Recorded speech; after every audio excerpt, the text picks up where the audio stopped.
Okay, so first off, this is No Jumper. We interview interesting people who do interesting things, at least ostensibly. Allegedly. And before we really get started, I just want to say we have no ads on here, so if you want to help us out, hit up the SoundCloud or the iTunes, No Jumper, and follow or subscribe. Give us a rating. I feel stupid at saying this, but thank you. We appreciate it. Hit the PayPal. Hit the PayPal as well if you want. But today we have Drew Millard of Vice, kind of. Yeah, no, all the way Vice. That's where he works. All right, Yeah. that's his gang allegiance.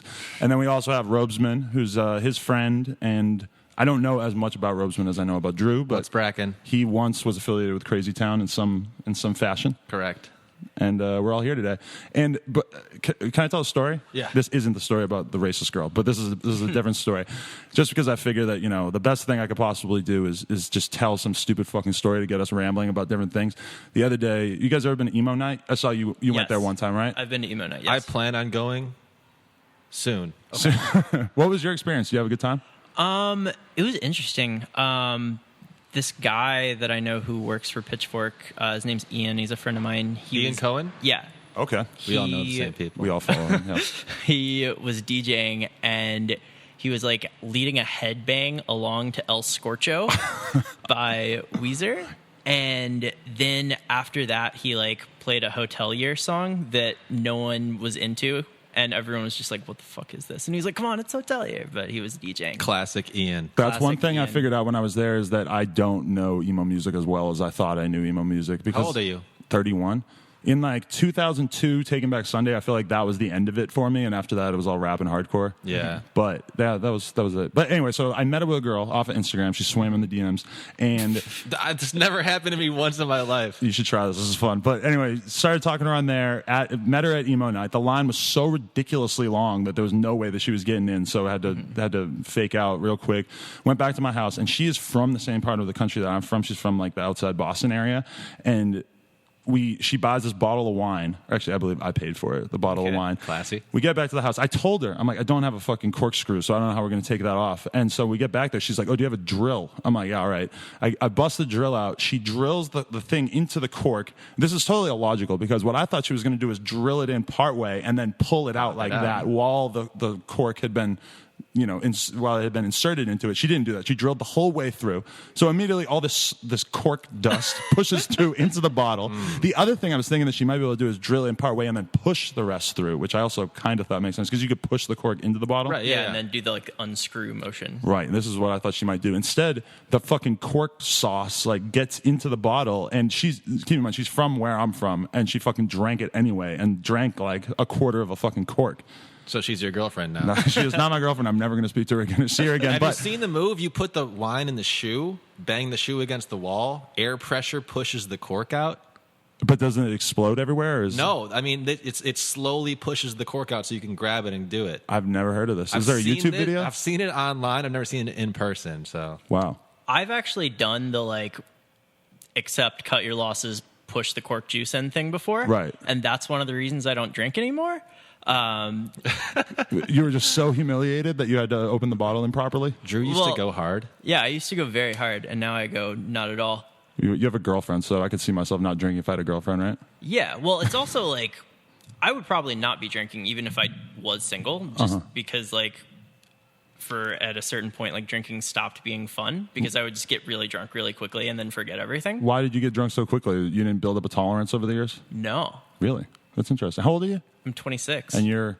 I'm in my late 20s. Some historians date me as old as 30. You've been working on that for a while? It's just, Do you still drink a fair amount? Yeah. See, Drew, it's the opposite for me. It's like things aren't fun unless I'm drinking. A lot of things in life, It's hard to watch live music. Like 10 years ago, I was a tour manager, so I saw like 250 shows in 1 year. Right. And I was like, okay, I've seen a show. Right. Yeah. So now it's like I hear, that sound check or whatever it is, and I'm just like, I got to have a beer. Oh, yeah. Live music is excruciating. That's one of the things that I had to give up along with alcohol is live music. Yeah. Yeah, that is a weird thing. Like, I enjoy going to concerts. It always seems like something I'm going to enjoy. But then when you're standing there for an hour or two and just watching, and I agree with you totally on, like, kind of seeing it be demystified. Like, once you've been involved from the behind-the-scenes way, you stop seeing it the way that, like, young people who are, like, super excited about the performance itself are. And it's kind of an odd experience. You're only 16-year-old once, so there's, like, Yeah. only so many mosh pits you can get into. But we all know plenty of 30-year-olds that are still just as enthused and haven't really seen behind the veil at all and are that excited about music. Yeah, that's true. That's true. Were you forced into going to like a huge number of shows when you were working at Noisey? Was this like Yes. not fun for you? Well, actually, like this summer before I started working full time, I freelanced, and the way I would make money is I would review shows. I would review like 3 or 4 shows a week, and so my sleeping schedule was completely inverted. Okay. Because in New York, shows go until like 1 or 2 in the morning most nights, especially like rap shows. Right. And so I would go to my show, and then I would hang out, do whatever, and then get home at like 2 or 3, and then write until 8 in the morning. So you'd always write right after? Yeah. Okay. Because that way it's so fresh in your mind. And Drew told me he stopped enjoying rap altogether. Really? Yeah, no, I don't even hear rap anymore. So you don't listen to it? You don't pay attention to what's going on with No. He went to country for a second. Only country now. Wow. Yeah. You're not full country. That's all you listen to? You said somebody put an album out tonight. His name is like Dr. Dr. D'Angelo, I think. Dr. Dre. Compton Yeah. came out tonight, just so you know. We haven't heard it yet. I think they've heard a little bit. I took like the Men in Black like neuralizer thing, and I neuralized every bit of hip hop from my brain. I don't even know who this guy is on my shirt. Wait, we got to tell this, the podcast listeners who's on it as a shirt. It looks like Lil Wayne. Oh, yeah, yeah. if you're listening, it's this rapper Lil Wayne. Wait, if you're listening, we're right now downtown in a store A BMX store. that sells BMX bikes. We're talking to a heavily tatted, Are you scared? Is this super weird? tall, and apparently a coxman. That Is is a good this your point. store? Yes. This is his store. So I he's have actually told you guys successful, 2 sex stories already, and that is something that I probably should not have done. Is that weird? Does that make you feel No. strange? Actually, not at because- all. Can I tell you a funny story about Robesman? Yeah. I had sex with this girl one time, and I thought you were going to be like, I had sex with this. and he doesn't remember. No, but then God, did we? she told me she hits me up after she followed me on Twitter. She goes, "Oh, you know Bob?" I'm like, "Who the fuck is Bob?" She goes, "Oh, Robesman. He tried to hook up with me one time." I was like, "I don't know him like that." Oh my god. I'll have to tell you the identity later. You might disagree with it. Yeah, tried to is always an interesting one. Oh my god, Well, because girls girls- always say that about you. Yeah, right. Well, Not there's, you, the but- girls love to do the story where it's like, oh yeah, he hit on me once. Uh-huh. And it's like, you know, oh, Drake looked at you backstage. Like, Exactly. oh, no, he was hitting on me. They probably say that about Drew Millard too. You know, Drew Millard tried to hold hands with me Yeah. at emo night. Drew gave her the eyes of the rap show. All right, so do you want to get into a little bit of your credentials here as a hip Wait, hop really musician quick, early I got on? a question really quick. Hit me. Sorry. In the emails when we were setting up this podcast, you were like, Bob, you know where this is, like what the parking's about. Well, I figured you've been in LA longer Oh, than him. okay. Yeah, What? I guess you're right. Yeah. Yeah. okay. Do you drive? You don't drive? No, I drive. Oh, I okay. just was like, have I been here before? Oh, okay. I just meant in LA in general. I feel like we know each other. Yeah, no, you know what I think? I think I've seen you out and about many times, like drunk enough that I didn't make the connection of like, this is Robesman. Because when I initially followed Robesman, I think I thought it was a girl. I think initially because you like were I had in a a girl. photo with I had a girl. a girl Abby one time, and Riff Raff slid into my DMs. Wait, are you Really? serious? Swear to God. What did he say? That's the Riff Raff I move. put out my first season, Roseman season 1, and I had this girl take a picture of my shirt, and she was like really hot, and so I was like, I'll make it my Abby, whatever, and you know, I might have fallen victim for this too. It might have been the same Abby. Retweeted something Riff Raff said instantly in my DMs. Yeah. Like, Oh my like, God. like, what city are you in? Right. Oh my God. I've seen this because one time when I still lived in Long Beach, I was with 2 girls and they this was when I first found out about Riff Raff. We were tweeting about him. They both followed him and boom, he was in the DMs and they were very, like this girl you're talking about, I think is attractive. These girls were not terribly attractive. So this was extra funny. Yeah. And I saw the DMs and I saw him kind of being like, they were like, oh, I'm like with a couple guys at this house. And he was just straight up like, well, is there a room we can go to? Which is Oh my funny God. because then you get to see how explicit Riff Raff is because Yeah. he doesn't have time to waste on going down there and just having a bunch of people gawk at him in a living room, Doing which is small talk. realistically Yeah. what would happen. I was honest with him. I was like, look, I'm not the girl in my Abby. However, I would love to send you a couple T-shirts. And Did it's he, just like, did he take the God. shirts? He was like, no. Then he kept going for the girl. He's like, who is the girl? Like, what's her at? And I Can was you like, connect me? All right, Dude, whatever. if I were Riff Raff, I would have taken the shirts because, like, I don't think Riff Raff. Eventually, the Riff Raff bubble will burst. Well, would you say it already kind of has? Dude, no way, man. He's doing. on. I saw him on Warp Tour like 2 weeks ago. But isn't that kind of a sign that the bubble has burst to a certain No extent? Because way. don't you think he wanted to be a real hip hop star who doesn't have to go on Warped Tour at one point? Or you think this is better? no. Riff Raff is pure commerce. From G's Yeah. to Gents to where he's at now, he is like he's the American dream. Yeah, he's gotten like through 3/4 of the alphabet. He went from G to W. I like that. But no, I think Riff Raff. I think he's at a new level now, because his audience is no longer fickle. Because when hipsters like you, hipsters abandon you. You Very have like fast. a 6-month half-life. We've You're all seen telling this with the Migos the past few months. When you say, "Well, you might not know about this. You don't pay attention to rap anymore." Yeah, I don't but know who those guys are. It feels like the buzz just cooled off so fast on them, and that to me is the most extreme example of just how fast that goes away. But what were you saying about Riff Raff? Oh, well, I was just saying, like, Riff Raff figured out how to, like, skirt that to a certain degree by, one, going, like, EDM, kind of aligning with Diplo, Yeah. and, like, sort of getting on the EDM festival lineup, A little cartel. bit, but then also hitting Warped Tour was a crazy smart move. The wrestling Yes. crowd, like if you think about it, he's targeting a lot of different niches that will Yes. probably help him. Yes. Riff Raff would be like the worst rapper at like any rap show, but he's the best rapper on Warped Tour. But would you say he's a bad rapper? Because I mean, I find him kind of fascinating as a musician, but I haven't listened to him really in the past couple of years. I quote unquote bad rap is like, it's just such like a weird concept because like who cares? Yeah, because like let's use Bob here. What Bob thinks is bad rap might be like Soulja Boy, but what I think is bad rap is Royce the 5'9". You're going to throw him on that list, huh? Royce the 5'9", he's Okay. boring. I'll take it. Yeah. What about Troy Avenue? Everyone can kind of. Oh my God! Don't you just busted prematurely because that's going to be a really good part on this. Is when I get to quiz him about Troy Ave. Riff Raff and Troy Ave in the same sentence, though. I agree with that wholeheartedly. They are both the same level of funny without trying. I want to go on record to say I think Riff is very good, and I like Riff, and I think he's creative and stuff like that. But I think that if you saw like Riff Raff, you know, you wouldn't want to see him open for someone who's like super like serious and like Kanye West or something like that. no. You know, like the Warped Tour is like neon, fun pop punk bands that's always kind of fit his vibe, and now Yeah. he's like, you know, a little novelty, but like growing on that tour like crazy. you Yeah. know? And what's interesting is when I saw him, by the way, shout out to Kosha Dills for hooking me and my girl up with Warped Tour passes. Kosha. Hell yeah. Yo, Kosha's my man. Kosha has a Rosen shirt. He wore it on stage. Hell yeah. But yeah, Riff Raff, like he had a band and he like reworked a bunch of his songs to be like pop punk songs. Really, that's what he does now. Yeah. Wow. But you're right, because I think he has to go and do these like sort of unorthodox collaborations with like wrestling, or he's doing Warped Tour or whatever, because a lot of people in the industry wouldn't fuck with him that he wanted to early on. Like he always was going for that Gucci Yeah. feature on Twitter and stuff, and it's Yeah. funny that he finally got it after Gucci's in jail for 3 years. Yeah. You know who would be good on Warped Tour is Travis Scott, because basically he's already a hardcore band Wait, himself. oh yeah, for a second I legitimately forgot who Travis Scott was. Travis Scott might literally be more derivative than Riff Raff as well. You ever hear But have you seen him live, like his live show? He No. literally wants people to kill the security guards in mosh. Oh, were you at Lollapalooza? You did? no.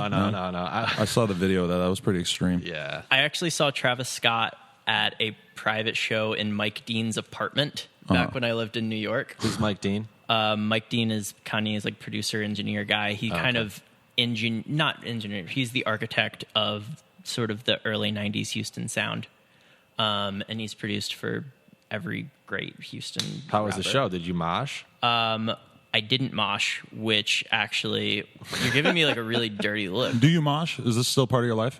No. I'm I mean, Was I giving you a dirty look right there? Yeah, and what's funny is Sorry. Travis Scott like called me out because I was talking to a friend of mine, and Travis Scott like he's performing on top of a grand piano. And he's literally a nobody at this point. Yeah. Okay. And he's like, yo, cut that shit off. Yeah, he was opening for A$AP Ferg, and he was like, cut that shit off. And he points at me and he's like, yo, white guy, start moving around. This ain't a fucking wine mixer.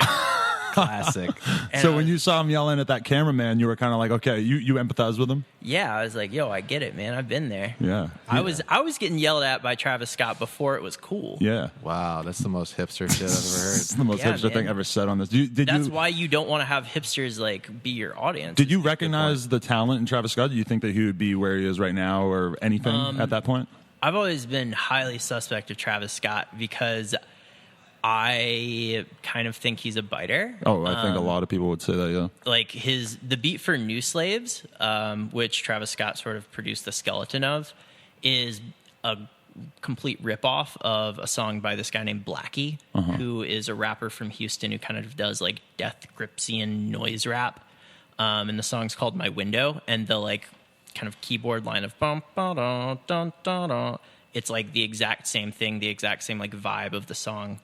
And like since Travis Scott is also from Houston and Blackie is like kind of a Houston legend or like legend among like young punk people. Right. It's like it's pretty likely that Travis Scott just lifted that riff from him. He's done a poor Kanye job fired of like hiding his influences in a sense, or even like his ad libs, the straight up one. Oh, it's a yeah. Future ad lib. It's Yeah. fucking. And then It's a he's- strange one too. And he's like La Flair, Which just is like so weird. It has nothing another to do with his name. It's a Gucci Mane thing. Yeah, that is weird. I remember like when hearing about what a biter he was, and I went and read like some article. If you Google, Travis Scott biter, there's some pretty. But it seems like a huge percentage of like the hipster world is completely sold on him, as if he is completely authentic, like a Rocky or whatever. They're giving it to him. They're showing love. Well, respect. I mean, there's a fine line between biting and curation. Yeah. So Yeah, I like him. I don't really care it's about fucking whatever. fine. It's like I mean, I'd listen to him. It doesn't- the shows are energetic and fun. The music's good. Yeah. Hey, And I'm happy that It's not that serious for me. I'm happy you took Young Thug on tour. That was great. That show was crazy. I can't believe I didn't go. It's one of my great Kanye regrets. came out during our yeah, shows. exactly.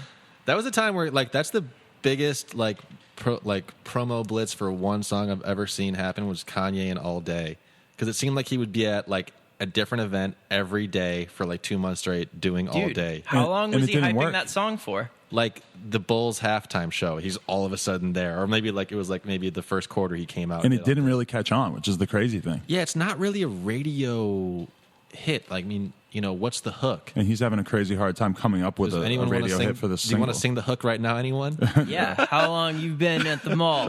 All day. How many runners you got on call? All See, day. it's like it's not a call me maybe. No, it's not. And also, all day is like not a number. You can't be like, how many of these do you have on call and answer all day? It has to be like 5 How many or fingers? 8. How many? It fingers is you got? confusing. Yeah, when you think Yeah. about that, it's like a nonsensical conversation going on. Yeah. But I think the hope, and this happened to a certain degree, is I think that he didn't want it to be a radio hit. He wanted it to be a meme hit. Oh, that was the street single. No. Yeah, that was the Twitter single. Oh, okay. And the Vine single. Because, like, imagine if that had caught on as, oh, you like, said meme. I thought you said mean. Oh, No, yeah. Okay, meme. yeah. A like, meme imagine, thing. Okay. imagine if All Day had caught on Vine.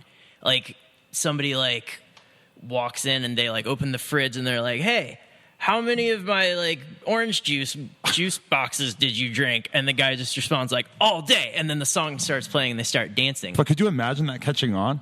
Yeah, I It's just kind of did. strange. But I just imagine. all day. But no one would ever say that. No, like, that's too deep, Drew. That's too deep for the general pop. the question would be Okay. like, do I you feel you on that, drink though. juice boxes all day? Okay. But how many juice boxes did you drink all day is kind of confusing. All to right, me. yeah.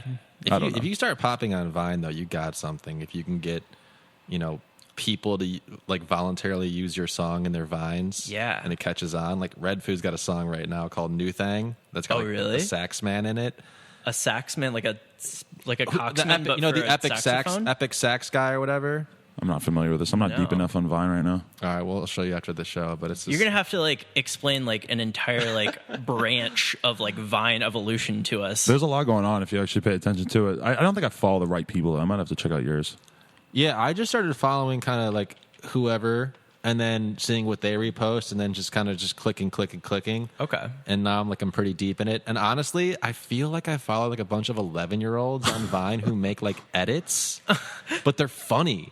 But like you'll see like 5 edits that are very funny, and then the 6th one's like it's just like a text box like, hey guys, got to do my homework. My mom's kind of mad at me, but I'll be back like on Friday. Like, don't unfollow me, please. And I'm like, oh wait, this kid's 11 years old. No, that That's sounds tight. amazing. I would love to be clued into something like that. Yeah. Hey, so do you guys listen to podcasts?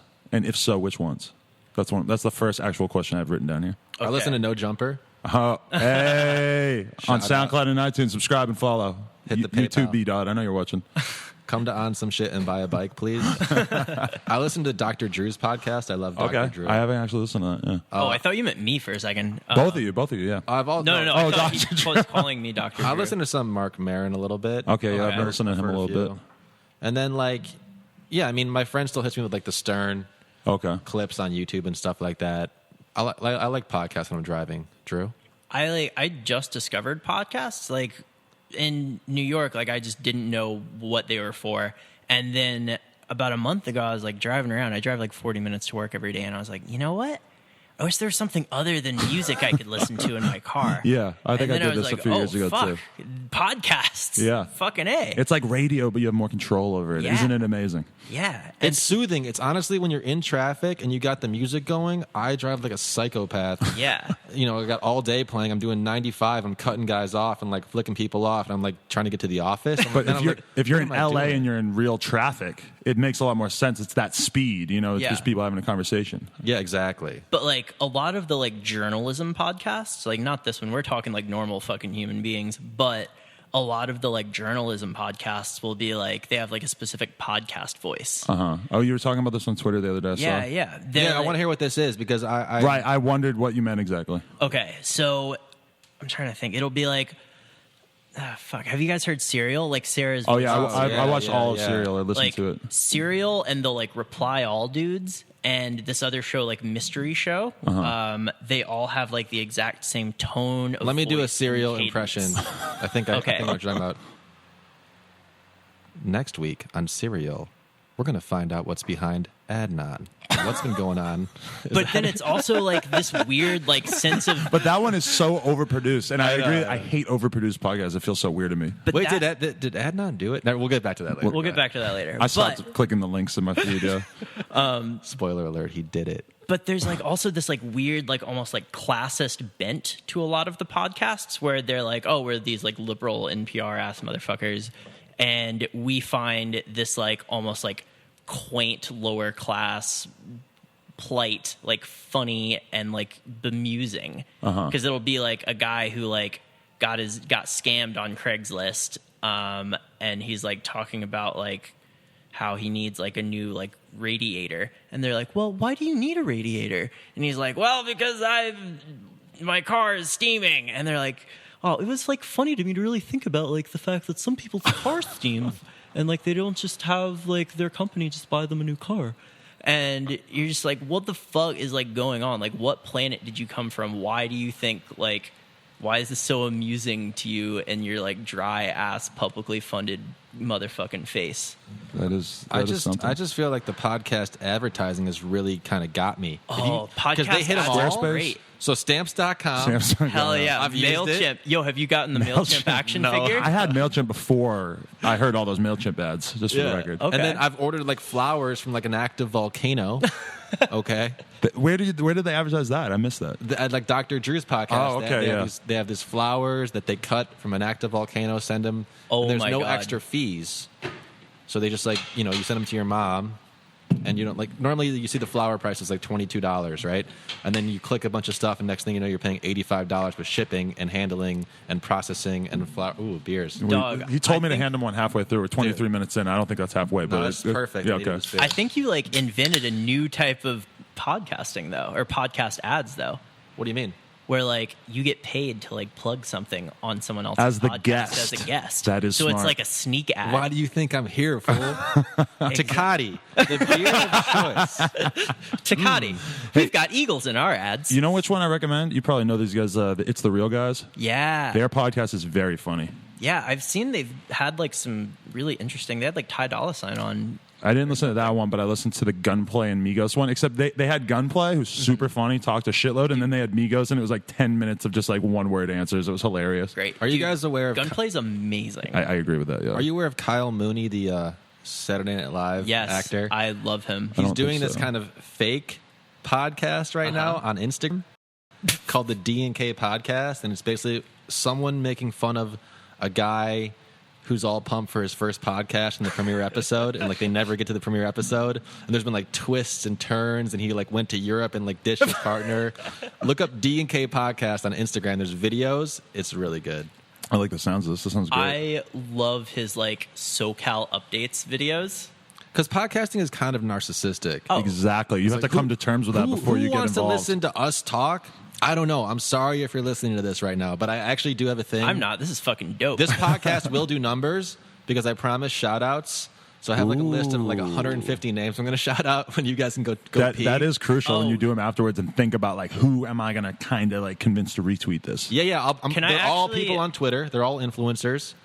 I'm gonna say them all. You guys can take a pee, and then I'm gonna tell him it's in the middle somewhere. I want to know who you're plugged up with in terms of influencers. This should be good. He's gonna be like, banged her, banged him. I like that he called me a cocksmith. I actually was sort of hoping I could just like shout out everyone who follows me on Twitter, like one at a time. Do Yeah. we have time for that? That'd be great. All right. Okay. Oh no! You know what I noticed earlier today? Can I make sure that it's still true? Is that you are on the eve of a Twitter milestone? 10K. I am on the eve. He was like 10K. 18 away this morning, and I assume that he rapidly gains followers. Drew's toenails are painted. Nah, just one of them. Oh, okay. Or two of them. The big toes. What was that? That was for the Riff Raff concert. Drew has the most "what are those shoes" I've ever seen. Show these. Hell yeah, I man. only got one question for you, Drew. 16 away. Wow. 16 away. I like your background. The fucking Drew's TJ Khaled jumping sandals into are the made water. of rope. Drew's are. wearing ropes. I got these opening ceremony.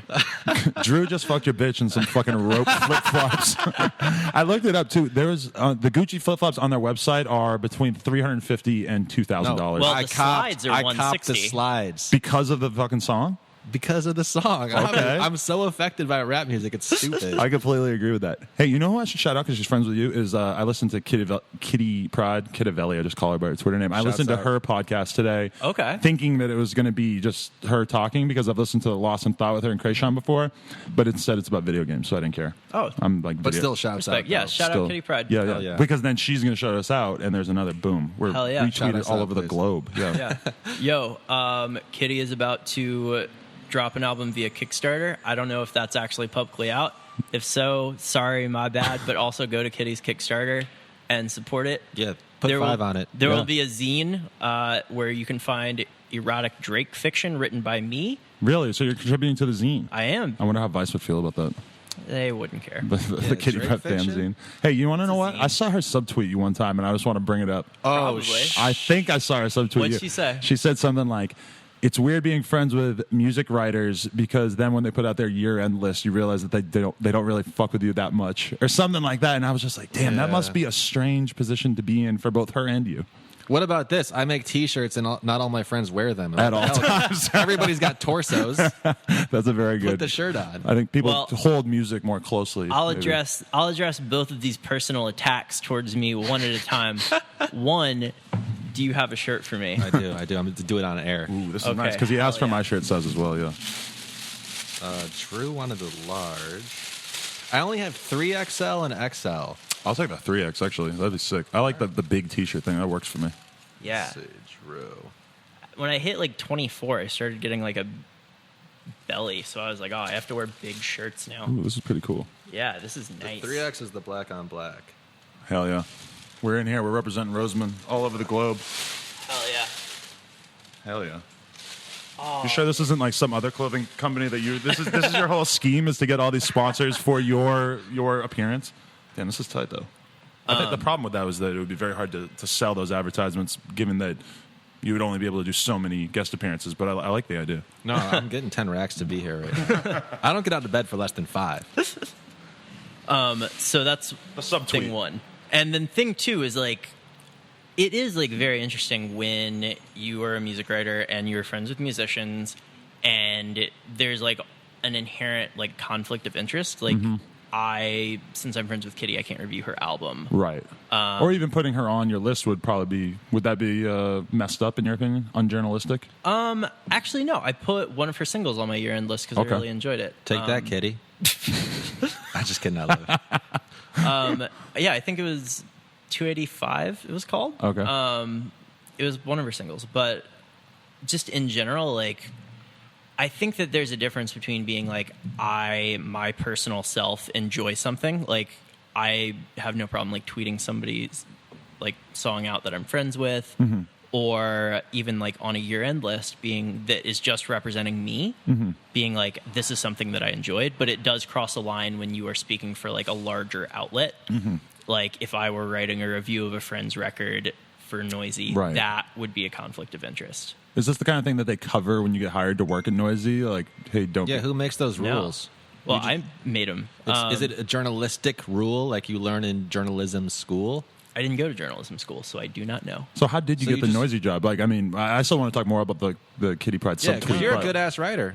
thank you. I've always fancied myself an ass writer. Hey, This fool right here. I like that. It was funny too. I had to get you back for what are those in me? You knew you wanted to get what are those when you cop these. Yo, I've been what are those so many times for my fucking rope sandals. Yeah, it's a bad time for people who have not great shoe selection, I guess, huh? No, these shoes are fly. Y'all just aren't caught up to them different yet. shoe selection, yeah. Okay, there we go. Different. No, I firmly believe these are fucking dope ass shoes. I like them too, just because you have so much confidence in them. Yeah, Thank you. It goes well with the pink polo hat too. Thank you. Yeah, no, they make me feel very like Jesus. So how did you get this job in the first place, writing right. about music? Well, along with the Jesus thing, they sent me down to save music. No. Let's see. All right. So I was a creative writing minor in college. Okay. I don't know if you've ever met a creative writing minor who got a professional job as a professional creative writer, but they don't exist. That's not a real thing. It's not a real thing. What kind of job did you see yourself going for when you entered college with this task? Well, when I went into college, I was like, all right, yeah, baby, I'm going to study history. It's going to be great. I love history. And then I did that for 2 years, and I was like, no, this is terrible. Okay. And Yeah, what were you thinking? I was thinking that I liked old stuff. You just weren't thinking about getting a job. You were thinking about, like, what do I like to actually study? You want to be a Yeah. history teacher or something like that? I kind of wanted to like go to law school. Okay. Oh, okay. So you had some kind of logical plan. Yeah, You seem yeah. like a logical dude. Right. Oh, well, thank you. But yeah, so then from there, I was like, well, this fucking sucks. I hate this. And so I became a communications major. So I was like studying media studies, which is like basically getting mad at the media for not being good. Right. But my main thing that I was sort of doing was creative writing. And then at the end of college, I was like, well, okay, I can't get a job being a communicator because that's not a thing.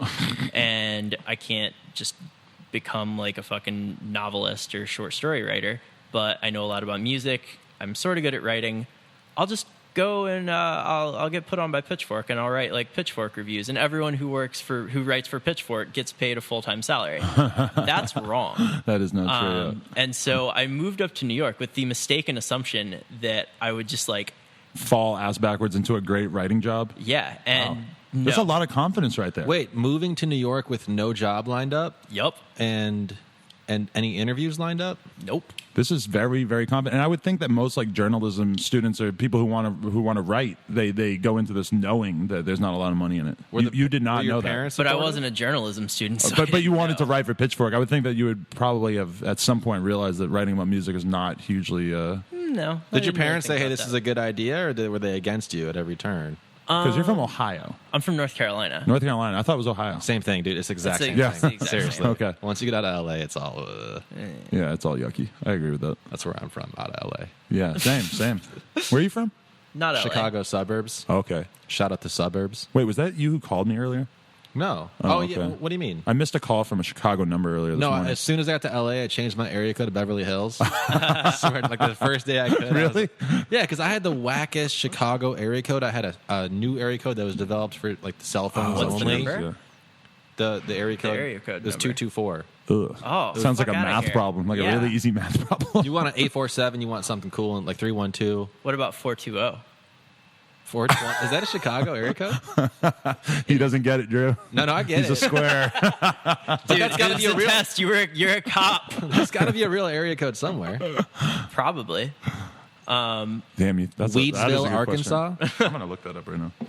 But yeah, continue. To tell us how Actually, you I got this think job. that there's a place in like the middle of Middle America where the area code is either 69420 or 42069. That's too many numbers. Hey, Drew. Is it? You mean Wisconsin. zip code? You mean zip code? Zip code. Yeah. If you live in Wisconsin, your area code could be 420. Hey, Wisconsin, Hook us up. blaze it. That's Wow. fucking crazy. Dude, there could be Actually, like, let's all go get cell phones in Wisconsin. That's funny. yeah. Every kid in Good America. conversation starter. That could be such like an interesting way to flex. Like Wow, yeah. getting a On high 420 area schoolers. code. It's not, yeah, and every single time you give it out, people are gonna be like, no, seriously. Yeah. I bet they're all taken. Yeah, by me. All right, let's go. All right, we'll go to the Verizon. Hey, you don't drink anymore. Do you smoke weed? Yeah. Okay. Are you allowed to talk about that as a Vice employee? That's one thing I wanted to ask about. I think it's encouraged for Vice. Oh, yeah, very edgy. Does Shane Smith blaze herb? He's got it. Is he chief? I have actually never met Shane Smith. Wow. Wow, dude. Yeah. Would you like to? You find him interesting? I've listened to him on Joe Rogan, and he's very fascinating. Yeah. No, he seems like a fascinating guy. Yeah. Oh yeah, I've listened to Rogan a few times Yep. too. A few here and there, but 3.5 hours for most of them. I don't know who has this kind of free time. Wait, isn't he like the most crazy. popular podcast I guy? think so, and it's like 2 times a week, and they're over 3 hours. I don't know how the fuck he sits down for 3 hours. Although I would say I could probably sit here with you guys for 3 hours, but I interview a lot of BMX riders who are not good on camera. Yeah. And imagining doing that for any longer than an hour is kind of rough. I got a theory about like BMX riders and guys who do extreme sports. They have huge dicks. Well, yes. Yeah. And like the mindset is like when you like are gonna huck yourself 30 feet in the air and do 2 backflips and land it. Right. You got to have some kind of calmness through that. Right. So these guys, when they're going to go drop into this giant jump, like they have to find some kind of zen. Otherwise, you're going to freak out. You're going to go short or too far and die. Yeah. So that zen, they reach like at the most extreme like points in their life. So when it's like a normal point, they're just like so relaxed, Right. Like, way too relaxed. I know a So lot of it's guys who that does describe. Yeah, I also yeah. know many guys that does not describe, but there's a lot of truth to that. I could see it being like the inverse of that, where like you Are just like, crazy and just down to you're- throw it at any given time. Yeah, Yeah, you're you like see a lot of that too. You're seeking like a thrill from everything. Right. And this leads me into a question I have for you. What? Which is, will you teach me how to do a bunny hop? I could probably teach you how to bunny hop. You guys know this rapper Xavier Wolf? I taught him how to fucking ride on a flat rail. He did this. He rides on rails and 180s off, and he's just a rapper. So I was sick. very proud How to teach him. tall that. are you? 6'3". Okay. And like you ride a regular like 20-inch BMX bike or something? Yeah, I am towards the taller side. Is Did I that- tell you that I had the specialized Fat Boy? I still got it. Wow, at my house. that was my dream bike in 1997, and I never got it. I got it in '99. I still have it. I still ride it when I go home because we would build dirt jumps and like dirt jump. Did behind it have the house. patch of like leopard print fur on the top tube? Because that No, was a thing I at had one the point. yellow one with the red like riding. It was a specialized like 415 Fat Boy. Okay. Giant pegs. No seat posts. They cut the seat posts out, which is like hugely functionally stupid, but it looked cool. Yeah, Yeah. it was heavy as hell. But I still ride it. Well, Bunny hopping is easy, Drew. You're Okay. tall and big. You'll be able to. Can figure you it out. ollie? yes. Similar motion. If you understand how to ollie, then you kind of understand how Pull to the bunny hop. front up and pull the back up. It demands Okay. quite a bit of upper body strength, which is why like women typically have a hard time bunny hopping, but they could do like other tricks on BMX bikes. So, not to compare you to a woman, but No. I'm Oh, Drew very soft. weak. Drew I'm soft. feminine. He knows that. It's fine. Well, like, is being like a bigger person like easier or harder? I think when it's a you're doing disadvantage because I think like being able to like get into a ball or like kind of consolidate yourself and fall like that. I think, and just think about it, like if your arm's this long, it's that much easier to break it. If it's this Okay, yeah. long, I think that those kind of things come into play. Most of the time when you look at like really great BMX riders, I think that they tend to be shorter. But then a lot of times you'll look at a guy who's like really tall and he just looks amazing when he rides, and like Yeah. those will be somebody's favorite rider because he looks crazy. Tony Hawk syndrome. He's huge, right? I don't know He's about. massive and he could just do crazy stuff. I don't know because you worked with him recently. How was that? Dude, it was sick. It was at E3. Okay, yeah. He was very calm. I had like 15 minutes scheduled because like in like E3 it's basically like a press junket where these guys, they come in and they like just line interviews up for him like back to back to back to back. Right. And so he was like running late from his earlier one. So they were like, okay, can you do 5 minutes? And in the back of my head, I'm just like, are you fucking kidding me? Because how long do you have to wait around for this? Like, It was like, I was waiting for like 30 minutes. But you got so many questions for the Birdman. Hell yeah. Dude, I could have asked the Birdman questions and have him like sort of very calmly answer them. He for was. my He entire goes to life. raves. Like he was just at Hardfest. Really? He was at our local bar the night after you interviewed him. Really? Yeah. He's like out now. Is your local bar like the one next door? No, well, we go there once in a while by the bar Black in like Hollywood. Oh, that's Okay. your local bar? Yeah, we go there all the time. You I go there live, a like, lot? I live next door to that place. Really? Yeah. Okay, well, I live like, well, I'm not going to say my address, but I live like fucking a mile and a half from there. I'm 1, sorry, 2, could you 3 say your Fake social Street. security number? Yeah. Can I just hold like 6'9"? There's a lot of kids online who know my iPhone password because they can see me typing it in. And the only reason I haven't because it's 1111 because I just have it there in case like a cop wanted to look at it. I don't have Yeah. a girlfriend. I don't have anybody to hide from, so I don't really care. I've never had an iPhone password. I have nothing to hide. I fucks with that. I might take mine off, honestly. I don't really have anything to hide from the cops in this like mythical situation out of my head either. Like they're gonna find like, oh, you smoke weed. You're They're a going to fucking find asshole. pictures of drugs on Yeah. your phone. Oh, you can't have those. Actually, can I say that one time my friend, who's incredibly immature, he's one of the guys that I started riding BMX with. Shout out to Corey. Oh, maybe I shouldn't say his name. All right, well, I already said it. He texted me a photo of his baby with a boner at like 1 year old or something. Like I didn't even know that like you got a boner because I don't remember being one. I remember the first time I realized that I could get a boner. It's a spinal reflex. Is that true? Yeah, that's what a boner is. You don't really control it. It's just a spinal reflex. It just happens. Yeah. Either way, like he sent it to me, and I remember like looking at it and being like, "Oh my god!" And before I even got a chance, I went to delete it right away. And right as I was deleting it, a cop drove by, and I was thinking, like, does he know? You know? Yeah. Break your phone, set your car on fire. Yeah. That's the trick, though. Baby they boners. always know. Shout out to baby boners all over the world. Shout out to the NSA, man. They got a log of that text. Are they listening to this right now? You think? Hell They yeah, could be. man. That's one funny ass thing is I always have people on here who think that the fucking whole world is going to listen to their podcast, and I'm like, they're like, oh, what about the fucking airline? I'm like, dude, the airline is not going to listen to an hour into your podcast. Trust me. The airline? Yeah, like people who are like they don't want to tell. Or somebody asked me the other day to cut out something about him, you know, stealing something stupid or like having sex on a plane or something like that. And I was just like, dude, this is so unlikely to actually occur. Yeah, whatever. If he blows up to the point where people are listening to his old podcast, then he should be happy. Exactly. Yeah. If he killed a bunch of people, yeah, they're going to listen to it, and I'm going to get a shitload of views, and it's going to be amazing. This podcast is going to be on fucking CNN tomorrow if he kills somebody. On some shit, Serial too. Oh my god. Hottest podcast ever. Yo, all right. So, do we think Adnan did it? I mean, kinda.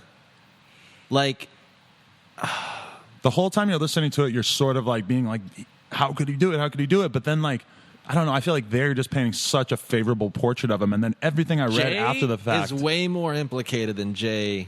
Yeah. right. Jay's hiding something. Jay's man. sussness is what made Yeah. it so weird. So maybe Adnan and Jay are like, somehow something went wrong. I don't know, man. Can we do a whole nother podcast? When I look at like the Google analytics of like how much people watch this, is going to be a huge drop at the moment that we start talking about cereal without explaining that we're talking about Anyway, cereal. you guys. Anyway, you moved to New York Yes. and you started off doing freelance writing for who? Or was that? Did you wash dishes at one point, or did you just go straight to? I actually, let's see. I did a summer at NYU. I got a certificate in publishing. Okay. Which was actually like, I hated it at the time. I didn't think it was helpful, but then afterwards I was like, oh, well, that was really helpful. That's awesome. Okay. Because I kind of learned how like the publishing industry works from both the book and magazine side, and like how like I learned like terms, like I learned what the word deck meant. Yeah. And not in the Tony Hawk sense. No. Like I learned that you can use TK. Like you can type TK I and do that means something. And it doesn't mean Terry Kennedy as long as we're talking Yeah. skateboarding. No, I remember when I first saw Deck too, and I was like, wow, this is so exciting. This is how business is done. Yeah. It made me like sound. It prepared me to bullshit my way through conversations with like bosses. Any business is like the lingo. Yeah. Right, yeah, You that's can true. get the lingo down, you sound cool. Yeah. Well, I think that is like kind of a side effect to a lot of like American society or like capitalist society, is where like they kind of use language as an exclusionary tactic. Oh, 100%. Yeah. True. That's why I do it on Twitter. Keep all the, keep the lames out. Keep the lames out. You with don't the memes. capitalize the song titles so that people just have to know that when you write My Way, that means The Fetty IDK, Wap song. OMW. Yeah. Oh well, Yeah. that's easy. Yeah. I really like when you like use OMW in text like creatively. Like you'll be like, "Are you OMW?" Or like, I really want to KMS myself. That's awesome. So Drew's in New York. He's fucking around. And And where did- eventually you nail the big What neighborhood did you interview. move to in New York to start? Williamsburg. Okay, that's what I figured. Yeah. Yeah, baby, the coolest And what neighborhood year was around. this? Do you know the band Armor for Sleep? I've heard the name many times. They have a song called Williamsburg. Shout out that song. Go Okay. ahead, Drew. Okay. What year was this? 2011. So you already knew that it was a metropolis of hipsterdom, but Yes. maybe not to the extent that it seems in 2015. No, it was like right on the cusp of the entire place going to shit. Right. Like it was already on the way there, but you could still like find a place that was like relatively cheap. Right. See, I moved to Bushwick in 2003. Oh, So I have like a little bit of a, yeah. I So saw you went Boston to Bushwick to here? you know, outside Boston in like New Hampshire. I have to say that because I always like simplify and just be like, yeah, I'm from outside Boston, but I'm actually from New Hampshire. So it's like a half hour outside Boston. Shout out I Dartmouth. feel that. Shout out to New Hampshire in general, yeah. Yeah, I've shout out Old Hampshire. Shout out every Hampshire. Shout out hamsters. Shout out the Shire. Which New Hampshire is not prevalent in popular culture, but to give you an idea of like when it does show up, it's always like the place that somebody in a TV show when they have to kill them off, or like when they have to go somewhere bad. A lot of times it's Breaking Bad. In Breaking Bad, he goes to New Hampshire, and has to hide out in a cabin. And actually, the specific town that I'm from, Nashua, New Hampshire, there's an episode of The Office where Michael's girlfriend towards the end, she's sent away, and it's to Nashua, New Hampshire, the Nashua branch. Yeah. Wait, it's called Nashua, New Hampshire? Nashua, Nashua. They write. It's still close enough where if you say Nashua in New Hampshire like really fast, Nashua, it sounds New like Hampshire, you're saying the same thing. And everybody always thinks I'm saying Nashville. Live Free or Die is on their license plates. Like It's like a hardcore fuck around. shirt or something on the Live Free or Die with like the picture on the back with the guy singing. You better live free, dude. I'm just saying. Dude, that's amazing. No sales tax. Yeah. Dude, That's what living free is all about. Yeah. Wow. New Hampshire's like the ultimate, like they were the first libertarian. In a lot of ways, yeah. There's a big movement of that sort there, yeah. Really? Sort of. I mean, there's all Live kind free or die. because man. it's Shout out politics. if you're gonna win the first primary in the presidential it's cycle in is New Hampshire, yeah. So. Why is that? So I actually know Bill Clinton from when I was a kid because my dad campaigned for him in 1992. I've got the ultimate right. I don't know Obama, but no, I have like pictures of me with him when I'm like 8, like That's just because amazing. my dad campaigned. That's for when him. he was like getting it in for real too. And that was like literally like he gave me a hug one time and I smelled secretary poo on his hand. That didn't happen, but wow, imagine this ends up on Politico. Oh my god, the '90s were so tight. Yeah, even Bill Clinton was fucking. You could just do stuff in the Everyone 90s. was rich. Everyone was rich. Like Christmas bonuses for whoever's dad was working, everyone's dad was working, was like crazy. So Christmas was like wild. Yep. And just there was no worries. Yeah, you didn't no have to worries. worry about like posting an Instagram. It was all fun and games. You just go outside and ride your bike. Yeah, well, 1997 I started riding bikes. Yeah, so That's all you do. whatever. But yeah, like I think a lot of ways, like culture really did change when the internet got introduced, because like there's so much more of like this like panopticon type situation where everyone is like watching you, paying attention to what you say. Right. Even like just in something like this, like Twitter, Instagram, fucking. You're conscious of the fact that everybody's going to hear this and make what they will out of what you're saying. Exactly, Not everyone's yeah. going to hear it, but people like- have The people who access hear to it it. if they want to. Right. Yeah. There's a lot more material for somebody to like pull dirt on you. And there's like that mentality of like, we have to like police this in a way. Like think like thought experiment. Dr. Dre, 2001, somehow comes out now. People would be so mad. Right.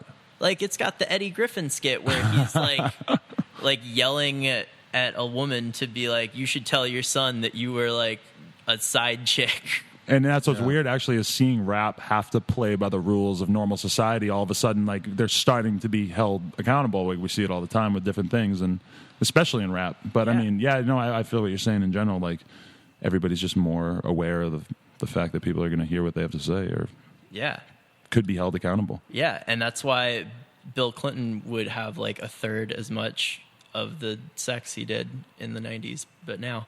It's true. Because like he would have gotten caught, somebody would have leaked it. It's amazing that Bill like, Clinton right away. didn't have people around him that stopped him from doing that in the first place. No, Yeah. presidents have always been scumbags. I mean, Right. no, He was the like- last one. I don't think Obama's cheating. Oh, good point. Yeah, I don't know. No, Obama's a fucking Boy Scout. Yeah, he seems like it, right? But like George Kennedy, Bush, too dumb to have sex. The Kennedy stuff was crazy. All that stuff, Yeah. but like, But Obama admitted he did coke, which that's interesting to me because that to me does seem like there's a lot of people who don't do coke or have never done Yeah, coke. I feel like admitting it is like a very calculated move too, with all your like press people who are like, no, it'll make you kind of more accessible to the common man. But I don't think does the common man do cocaine? I don't know. Depends on where you're so. from. I don't. I think so. Yeah, I don't really do it, but I mean, I like having a president who does it. Makes me happy. Yeah, I don't want a president who's like currently on your cocaine. But like, Yeah, go to war. exactly. but like, I like a president that's chill. And like, if you admit you've done cocaine in public, that's pretty fucking I would like chill. a president who's like a businessman who like who's not chill, who will like fix all the shit. Oh, I've got You a mean guy like for Don- you. Yeah. Donald Trump. Hey, all right, can we, No can we- way, man. Let's get back on track here. What were the first? Not that we should be on track, but what were the first? I just want to cover the basic gist of your career. Where did you start freelancing once you moved to Williamsburg? I actually interned before that. Okay, for who? Time Out New York, Okay. Kill Screen, which is a video game magazine, and The Fader. Okay. And then from there, I started like editing for Kill Screen. And then on top of that, I was like freelancing, and then I kind of shifted all the way into freelancing. And I was freelancing for I did a lot for Vice. I did stuff for Time Out. I did a thing for Salon. I did a thing for GQ. And was this enjoyable for you being a freelancer, or was it kind of odd making a living doing that? It was really fun at the time because think about it. You're like 23. You don't have a job. You live in New York City, in Williamsburg. You're watching Williamsburg go to shit. How many roommates did you have? Like a million. I lived in a apartment. It was a 4-bedroom apartment, but this first summer that I moved in, it was like me and 3 other dudes, and then another couch dude for an entire summer, and then a second couch dude. Whoa. Yeah. Same Wow. couch, head to toe? No. Different couches. We had 2 couches. Williamsburg is like everybody seems like they're living in this sort of arrangement. Yeah. You know, I don't know anyone who lives like that in LA. What were you paying for rent? I was paying $900. What was Couch Guy paying?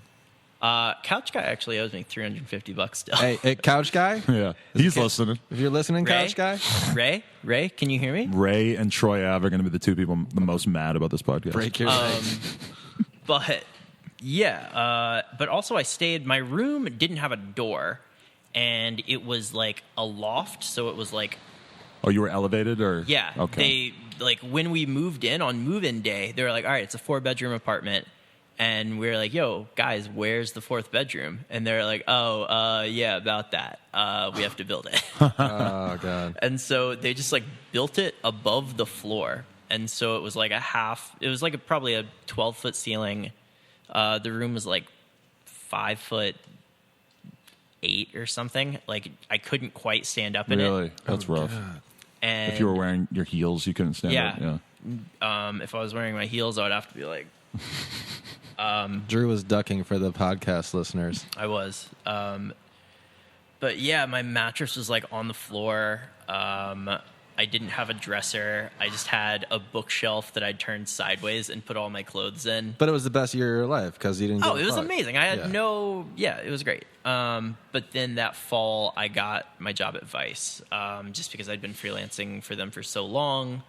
And Noisey, which is their music site. Oh, Wow. hey, Kitty. This happens once in a while. I Cat. can't believe he did it. Oh, buddy. I interviewed. You ever hear this rapper Fat Nick? I interviewed him, and the fucking cat sat in front of him the whole time. And it was really funny because they're both fat and white. They look the same. Amazing. He's gonna get a whole new fan base right here. At I am Tony Cat on Instagram. He has 14,000 followers What? just from hanging out with us. Hey, Hell Kat, yeah. can you repost me? Okay, the Robesman shout out. I'm into that. Yeah.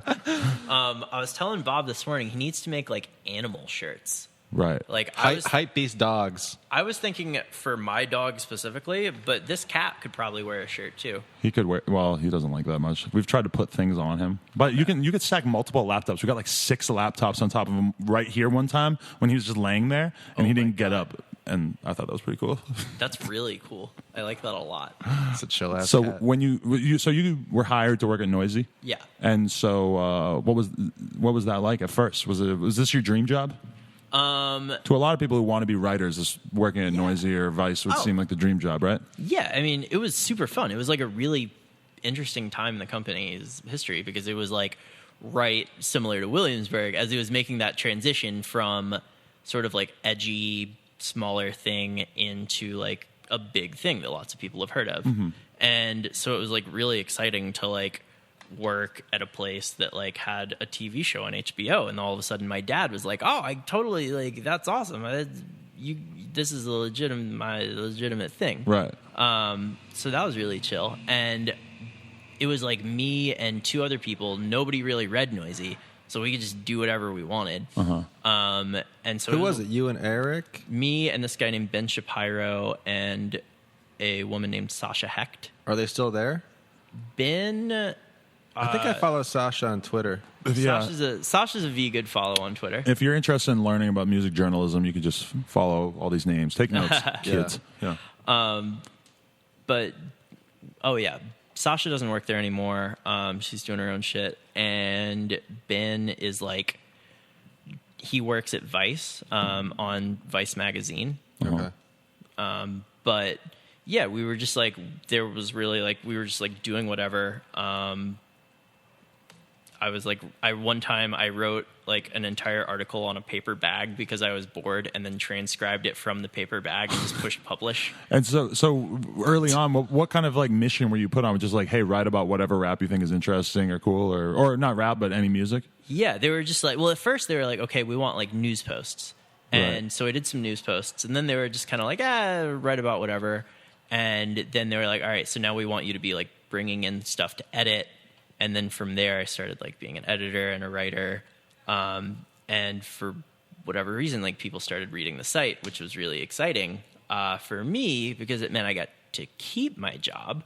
And so like from there, like it was like getting kind of bigger, and we ended up hiring another person, Eric Sunderman. Shout out, Eric. Big shout out. Big shout out. Number one solid dude. You should follow him on Twitter at Eric Sunday, Instagram at Eric Sunday, Snapchat at Eric Sunday. We're just shouting out everybody. Pinterest at Eric Sunday. He's on Ello as at official Jaden. He's tight. Actually, I have at official Jaden on Ello. Okay. I'm just Do you saying. remember Ello? The thing where the women can rate men? No. It's called Bumble. That's No, right. I have Bumble as well. But no. But what's the thing where like girls can like import wait. profiles of guys and then write Lulu. stuff about them? Lulu. Okay, yeah. Mine says 420 friendly, just for the record. Some girl. Oh, wait, that was Mine says gets in fights. Really? Which I don't. It seems like it has no connection to reality because there was like contradictory things in my description of. Dude. Yeah. I don't even know, like, if it seems like one of those things that maybe like auto generates like profiles. Yeah.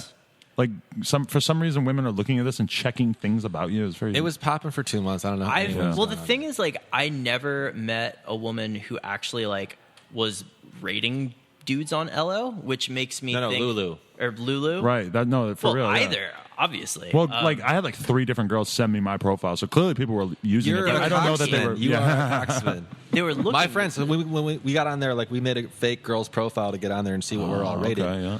And then rate ourselves, obviously, bump us Wow. up a little bit. So we make this You had a lot of faith in the platform, huh? We make this catfish profile, we get on there, and you can kind of see like the guys who have like a lot of girlfriends and just are the super friendly guys or whatever, super rated high. And then the guys who like are hooking up all the time, like will have like a lot of scathing reviews and a lot of awesome reviews, you know? But that's what I'm saying. Like we went through and we picked the hashtags for ourselves because you pick good and bad hashtags. And so we would pick the bad hashtags that were like still kind of good, like gets in fights, you know? Almost too perfect. Gets in fights. Is that a good hashtag? It's like Definitely. Yeah, it means if you you're tell passionate. a girl like, yeah, I got kicked out of high school for fighting too much, she'll be like, ooh. Yeah, it's like the like date equivalent of when you're on a job interview and they're like, "What's bad about you?" And you're like, "Oh, well, I'm too passionate." I stand up for my woman too much. You know, had to do a year in jail for. No, but Ello was a thing that tried to take out Twitter. And it was basically like no gods, no masters, no advertising, post whatever you want. And it was just basically Twitter with no character limit. And you can put GIFs and words. Yeah. And everyone like raced to get their Ello at name. Okay. Put up like posts, like 3 posts, and then we all got off of it and made fun of it for like a year. So you Yeah. made official Jaden? Yeah, That's awesome. Because I was just like, "All right, this is my opportunity to get like a famous person's thing." Right. Because I think I did the same thing with like Beats Music, except I think I just got like at shithead or something for Beats Music because it was like the first Oh, day. Shahid? The rapper? Dude, Shahid sounds like a like nation 85% like Wu-Tang affiliate. Yeah. Like Shahid the Godly Child or something. There you go. I like it. Shahid the Godly Child. What was it like when you met Drake? Very fast. Another 5-minute wonder. But it was interesting. Like What year was that? 2012. I don't remember why I know this or what I've read about him that you wrote, but I just have this written on my list because I wrote this like a week ago. Okay. You've met Drake. wow, Actually, no, badass. it was 2013. I did Noisey's first ever digital cover story on him. And it was like very weird. A video game company, FIFA. They're a soccer company actually, but EA was like, "Yo, we're putting out FIFA." Ben. You enough of those gestures with the hands. But yeah, FIFA was like, all right, do you want to follow Drake around for the day and write about it? And I was like, oh yeah, obviously. And so I was like, can I interview him? They're like, yeah, of course. And so I was like following him around like in his entourage, but he like didn't realize I was there most of the day. And I kept being like, yo, so when am I going to talk to him? When am I going to talk to him? And they're like, all right, we got 10 minutes for you at this like Who were you FIFA asking party. that question? Like Baca? I was just asking Obi O'Brien over and over again. Really? No. I was asking like the FIFA publicist who said that. Okay. How big is a Drake entourage in this particular instance? It's like maybe 5, 6. Oh, really? 2012 on. So you weren't really like total. out in public, because I assume like out in public you need more people to be around him. Actually, the things they had him do were hilarious. One was there's like a soccer bar in Midtown, and they had him go to a soccer bar and like Goal? GOL? probably I can Wait, only Midtown LA or New York? New York City. Sorry. My bad. But yeah, it was like a soccer bar, and they had him play FIFA against like some like FIFA nerd, and people were like singing soccer songs. Hold on. Was it sexual Jumanji? Yes. Yo, shout out Sexual Jumanji. I got a whole the fuck is paragraph that? on sexual at sexual Jumanji. He's the best follow on Twitter. He God is. damn, I feel like I'm He's like the missing out on some nicest stuff. boy. when I hang out with you guys. You're getting laid. You're running a business. You're being tall. You're No, good. but I want to know more about Twitter. You know, like feeling like I'm missing out on things on Twitter is like a huge thing for You're me. not. I think You're not. You're not. No. We're missing out on things in real life. 2012 Drake had 5 people in his entourage. 2013 Drake. Okay. Whereas But, yeah. 2015 Drake at Coachella had the most artist guest passes of any artist to ever headline Coachella. Really? That's 200. That's 200. hilarious. That's very interesting tidbit. That's your media takeout moment right there. They're gonna pull that quote and Hell yeah. maybe. That's the like Drake, Robesman says. that's the Drake likes to get his ass eaten of this interview. Wait, do you know that for a fact? I know that Media Takeout reported on it Really? for a fact. Oh my god, that does change the way I think of him. Even though I know that that's kind of like a normal thing for guys now, apparently. Well, so I heard. Actually, you know what? In this is about to get gross, but in this very seat, I interviewed this like famous pro BMX rider from the '90s or whatever, and we had a conversation about the fact that the first and only time I've ever had my ass like was in this seat. In that seat? In that right, seat right here. specifically? One time, yeah. Okay, that's fine then. It was weird. As long as it's not one of these seats. No, it was actually this. This is my chair, yeah. All Okay, right. sick. Respect. So, are we going to talk about Inalingus? Is this going to be a topic? Yeah, definitely. Is it having a moment? There's a Gawker article called "Ass Eating is Having a Moment." Dude, I think ass eating might be over, man. Really? It's on to like armpit fucking or something. People might have realized that ass eating doesn't really do anything. It's just kind of you're Well, just doing like- it for the name. Yeah, it's kind of like they're doing it for the flex. Yeah, ass eating is the clickbait of sexual maneuvers. It's very much a power move. Like, all right, lick my booty hole. It's Yeah. like, yo, why? The gross thing to me is that this girl wanted to do this to me That's because fine. I've never requested this. I've never been interested in it, and she just went for it. I'm like, well, all right, I'm going to live it up one time and see what it's like. I would Fair enough. definitely stop the girl. You'd stop her. You I've don't got a wanna go lot down of there. friends who are talking about how great it is. As like, you ever hear a girl talk about how much she loves getting eaten out, and it's just kind of weird to the point that it's just like, damn, like that's weird. Like hearing you talk about this, like that's like my friends. Like this kid Nate talks about getting his ass eaten, like it's like Oh, so you built it up too. the most enjoyable thing on earth. Yeah, and, you know, Maybe ass eating can stay a Nate thing. That's fine. I like the idea of Drew acknowledging this hypothetical Nate. Yeah, no. We all know about Nate I here. know about Nate. But yeah, I was watching Drake play FIFA against a stranger as like soccer nerds were singing soccer songs. Wow. And then as they were playing FIFA, the Xbox like died. Oh god. So from there, we go in like a couple SUVs to a soccer field where like a bunch of high school kids are practicing soccer. And all of a sudden they realize Drake is there, and they're so amped because like obviously they're teens and it was Drake. Right. And I would be amped. yeah, and Drake like made one of his friends. This is the part that seems like it would suck about like being in a famous person's entourage is you have to do like semi-demeaning things on a regular basis. Like go to the truck and get a pair of shoes for Drake because he's wearing Timberlands that he can Yeah. change into. so he can kick around with teens. And they all like lined up to do penalty kicks for Drake. And like, so Drake could be like, oh, you guys are cool and good at soccer. Right. And they all were like so amped and they were like draining them. And I felt so bad for the goalie because he blocked none of them.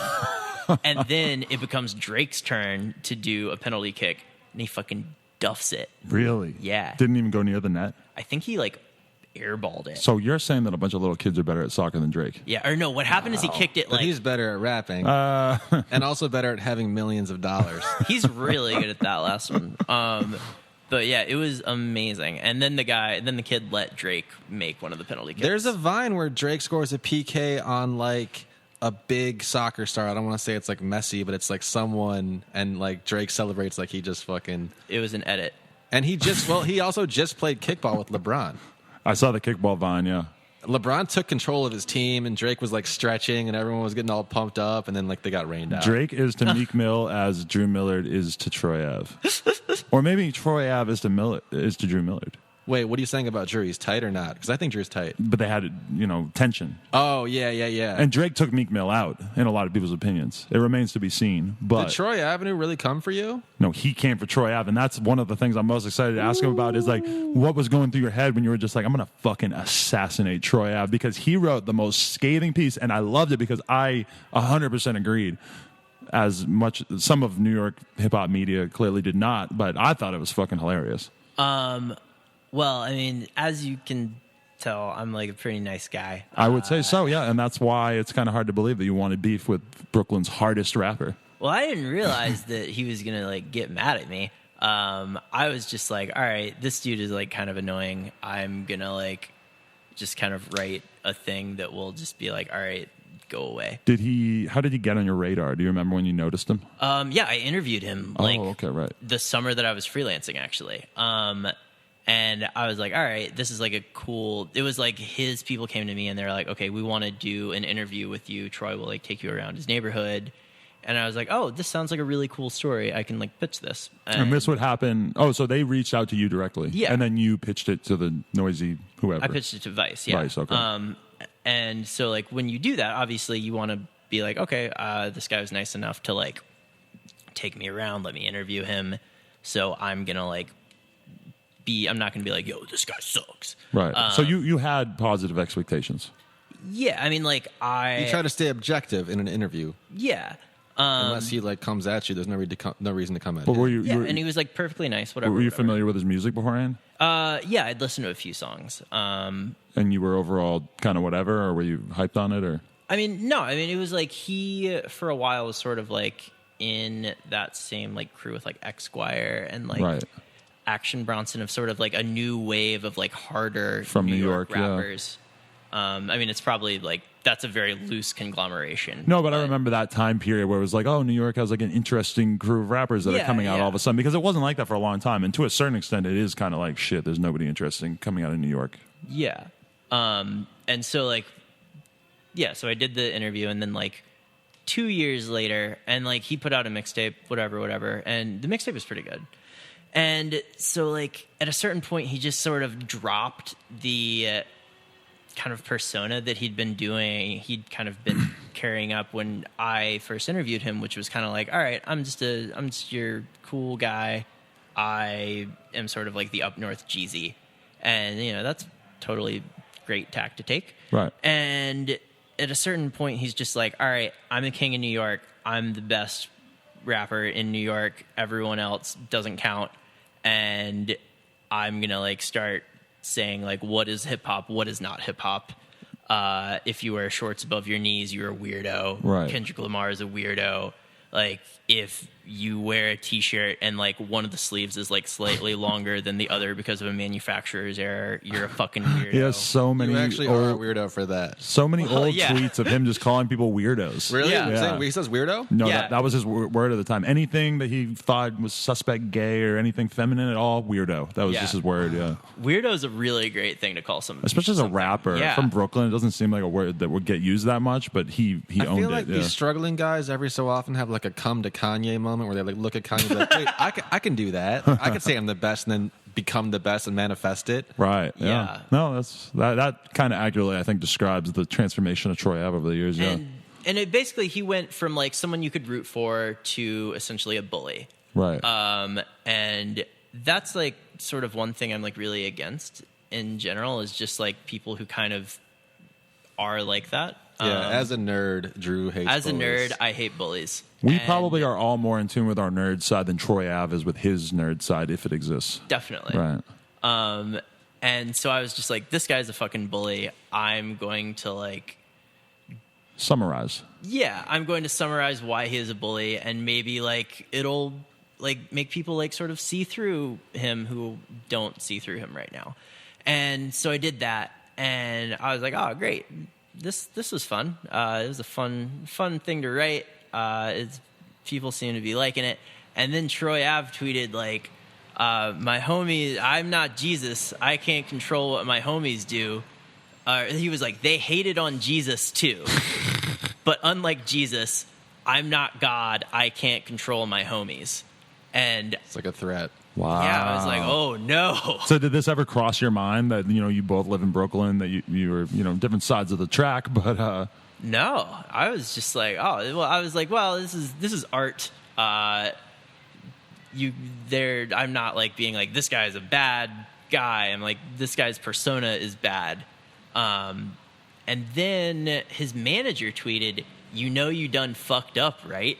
At me. wow. I can't remember if it was at Drew Millard, you done fucked up, right? Or you done fucked up, right? At Drew Millard. What's a big difference? Exactly. How much he wants it to be seen, yeah. Yeah. Retweet for Drew Millard, fave for Troy. But it was at that point that I was like, oh no. But was that your reaction where you're like, fuck, I'm actually scared? Well, no. It was more of a building sense that I had inadvertently kicked off something that was going to be a moderate deal. Right. Like, I was like doing something, and like Combat Jack, who I've met a couple times, like texts me and he's like, yo, call me. And I was like, Ooh. oh no. Combat Jack is like one of the dads of New York rap. Yeah, he's like 45. He's a big guy, right? Yeah. He seems like a big guy. And I was on like, air. oh man, Combat Jack's about to give me a talking to. He's a lawyer. Yeah. Combat Jack is great. Okay. And so like I was like, okay, if Combat Jack tells me I fucked up, that means I like really fucked up. Because like he's wise, I respect his opinion. He was like, oh no, I thought you did a good thing. And I was like, oh cool, that was nice. And so I was like, oh great. And then one of my friends who raps calls me and he's like, yo, Troy Ave's gonna kill you. Thanks, dude. I want that kind of call, yeah. And I was like, oh, that was when I was like, oh no. But were you really scared, or were you still like, this is a joke? Like, what would be the chance that you would randomly come across like Troy in the streets of New York? Yeah, In I was just Williamsburg. like, this is not a big deal. This is fine. It's whatever. Yeah.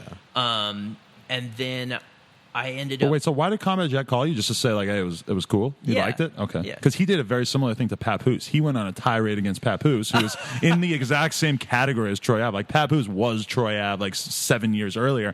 But then, and I remember that little tidbit, like, the 10-minute rant that he went on was on World Star. Like, this DJ calls out fucking Papoose, and I was like, yo, Combat Jack's smart as hell. I know he ripped that shit and sent it to World Star because that got him. I think that might have been the first way I heard about him. Huh. You could have tried that. But anyway, continue on. Well, the thing is, Papoose won, though. Papoose won against Combat Jack. No, he won against life. He's still going, and his girl's He's out of still jail. So I going. would, yeah. He's still going. His girl's out of jail. He's made like 3 songs. Just Why was called his girl Real in Hip-Hop. jail? Because Because- his girl was Remy Ma. Yeah. Oh. Not Remy Fox. Similar. But No, you know Remy Fox? yeah. She was here one time. Remember I told you about the dude who did all the coke before the podcast Yep. and he freaked out and stuff? She was there, and he kept like mumbling and stuff, and then he'd make eye contact with her and just start mumbling like, oh, I want to fuck you. That's so terrifying. crazy. It was scary as hell. All right. She's cool, whatever. But yeah, so Combat Jack, Papoose. I'm Oh, trying yeah. to like backtrack to where we were. Yeah, yeah. All right, yeah, back to Troy Ave. But anyway, so I was like, all right, well, this could be an issue. But still, like, I was like my friend was also like friends with Troy, and he was just like, if I think it's going to get bad, like, I'll I'll see. It'll be fine. Like, I'll make sure that, like, nothing bad happens. But he was like, you know, he's gonna, like, talk a big one, but, like, ultimately, like, if you'll get slapped at worst. You go to rap shows. So this, like, them running into each other in Williamsburg, getting falafel, unlikely. Them running into each other at a rap show, plausible. Maybe a slapping, Yeah, he was like, you might get slapped at worst. Okay, but say you got slapped by Troy Ave, would you have sued him? Because I don't know. I think I might. I've never sued anybody in my whole life, but I'm not sure. He's rich. He's a billionaire. No. That would be silly. Wouldn't be worth it. What if he shot you? That would be a completely different set of circumstances. That's true. That would. It might not be up to you. Yeah. That would not be up to me. There would be no civil suit though. Yeah, it would cease to be like a respect thing, and then become like a criminal investigation. Yeah. But then, I also I was supposed to do like a complex. Yes, this is what I want to talk about. Show thing. And so I get there, and, you know, I'm hanging out, whatever, and B-Dot comes, and I was like, oh, well, I'll be nice to this guy. Had you met him before or no? Who's that? B-Dot from Rap Radar. Yeah. Okay. Elliot Wilson's right-hand man. Okay. And I was just like, you know, this is like, he, like, had tweeted something mean at me, and Elliot Wilson had tweeted something mean at me. Oh, this is another Elliot was thing. in on it, too. I called Elliot a, quote, professional sycophant. Ooh. Kids, if you're listening, that's like a good ass SAT word. If you want to use that in your do they have the essay section on the SATs? Don't call Elliot Wilson a name that he'll have to look up. They do. No, Elliot Wilson's a smart guy. He is, but still, that's a big one. No offense to Elliot. Elliot's a huge hero of mine. You too, probably, right? Do you remember him from the XXL days? I mean, he started Ego Trip. Greatest editor-in-chief of all time. Elliot Wilson is to me, he's like the fallen angel of rap journalism. He would probably take offense to that. He would say he's the current angel of rap journalism. Yes. No, I think Elliot Wilson did great things for hip-hop, great things for hip-hop journalism, but at a certain point, he became more fascinated with prestige than necessarily advancing the culture in a way that was good for the culture. And advancing the culture is his term that he constantly uses. I listened to a podcast with him the other day. Yeah, he wants to advance the culture in a way that is advantageous for Elliot Wilson. And he, I think, kind of professes that himself. He says, you know, he wants, if there's a moment happening in rap, he wants to be at the center of it. Like Future's album's coming out, he wants to be the one doing this video piece with him. He wants to, you know. Yeah. And I just I kind of disagree with all of that. But long story short, B-Dot sees you. You walk up to him and try to say hi? B-Dot had tweeted a mean thing at me first. Okay. And Elliot Wilson had tweeted a mean thing. He had tweeted at me, sycophant, I am the influencer. And then, so I was like, well, that's funny. And I retweeted it. And he tweeted again at me, why did you just retweet me? And I retweeted that. And you're a clown. And then you retweeted that, and he didn't respond after that. That's a great way to handle that. And then he goes, "Gotta catch them all." And then I retweeted that too. And then he just didn't understand what was going on. I like that. That's awesome. Well, I think that's another one of my beefs with Elliot Wilson is he's old and he doesn't get stuff. He doesn't get how retweeting works. He doesn't understand that he's ruining people's timelines. Well, he just doesn't his grasp of technology is like a 47, 48-year-old man's grasp of technology. It's fine. You can be old and get stuff, but don't be on stuff you don't get. Yeah. He would say, I have 200,000 Twitter followers, so clearly I know what I'm doing. They're probably all bought. Who knows? But anyways, so I'm such a huge fan of him, but I can't follow him because it's just ridiculous. You're right. It does seem like he doesn't really understand the tool that he's using on Twitter. Yeah. Or if he does understand it, he uses it purposefully in a way that is not the way that young people He's not really engaging with his audience in a way that seems palatable. Did you get slapped or what happened? Well, I didn't threatened with, I believe. I did not get slapped. I was like, "Oh, hey, B-Dot, I'm Drew. It's nice to meet you." And he's like, "Get your hand away from me." Whoa. And so you went for the shake and he just did not even put his hand up? Yeah, he was like, "Put your hand down, man, before I fucking slap you." And I was like, "Are you serious?" And in retrospect, the Complex producers handled it extremely poorly. Really? Yeah. When something like that happens, he should be removed. Instead, you were removed. Yeah. Huh? They were like, "No, Drew, you need to go out so he can cool down." And I was like, "I didn't do anything. I just got threatened." Yeah. And they're like, no. And then I was just like, man, fuck this. I'm fucking out. And so I like tweeted like putting him on blast, which in retrospect, that's not a nice thing to do, but it's way... It's nicer than threatening to hit you over a article that you wrote. Why would you? I mean, this guy's kind of beefing with you. Why would you go to shake his hand and say nice to meet you? Why even acknowledge it? At least then you get to establish what plane you're on. Like, how are we going to interact today? Because you were supposed to be on air with him, right? I was just like, it wouldn't fucking hurt to be civil. Right. And you always wonder how real is Twitter. Yeah, and sort of I've had people that I get in like intense arguments with on Twitter, but like they're like people that I know. Like if I meet them, I'm like, oh, it's nice to meet you, right? Because I just like that's the way I treat Twitter as like not a real thing. But he clearly felt in a different way. Yeah, you can get in trouble thinking it's not as real as it is. I've found. So it's just like, if someone wants to beef with me on there, it's like I just don't reply. Go ahead. Yeah. And then if I see him out, it's like, we don't got to talk to each other. It's fine. Like, there's a lot of people I do want to talk to. And who are you beefing with? No, I'm just saying, like, I got on there and I was like, oh, this is fun. It's not really real. And I was kind of like hyperactive and hitting up everybody and talk. And then you realize these people actually know each other in real life, and they have beefs and different friends, and they see you talking to this person, they get mad about that. And there's all these different kind of subplots going on you have no idea about. So it's just like, all right, take a step back. Let everyone do their thing. Realize not everyone's your friend, even though they follow you or they're friendly on Twitter. And then just like if they're cool in real life, then that's all you really need, Yeah. I mean, ultimately, like it's fine. It's not a thing. The funny thing to me is that if you had threatened to slap B Dot, you would have probably been fired from your job. And clearly, Rap Radar does not have as strict a policy on this topic. Wouldn't you think? Well, they kept B Dot because he's got a bigger draw than you. Like, he's more of a name, obviously. Is he more of a name? I don't know. I think I don't know what either, his following is or who he is. I know Drew, but they're probably who's the bigger influencer? I don't really know. Probably him, honestly. So they kept him to talk to him. guess, yeah. If you were like, if it was like, imagine if B Dot was Drake. Yeah. And he was like, get your hand away from me. They'd be like, Drew, get out of here. We got Drake. Yeah, we need yeah. Drake. That makes sense. Yeah. Big influence eats small influence. Yeah. It's just it's a rule of physics. The media companies are their companies. They don't care about what your personal shit is. They want page clicks. So how did B Dot react when you kind of aired him out on Twitter? I don't know. I blocked him. Oh, okay. Bam. Boom. It's sort of a strange. You're working with like different concepts of masculinity here, I think, because to me, like the Troy Ave thing is, I would expect that from him. I would expect him to be like, I'm going to beat you up or shoot you or whatever.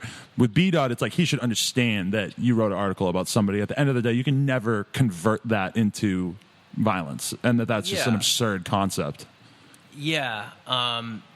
It was like very jarring to have it happen. Right. Like, What is the history of music writers getting beat up over the reviews? Do you know of anyone that you know personally who's been jumped? Benzino running up in the source. I remember, or in Double XL. That was a real thing back in the day. Mastakilla punched a journalist over a profile of the Wu-Tang Clan because he was mad that so Wu-Tang was profiled by this writer.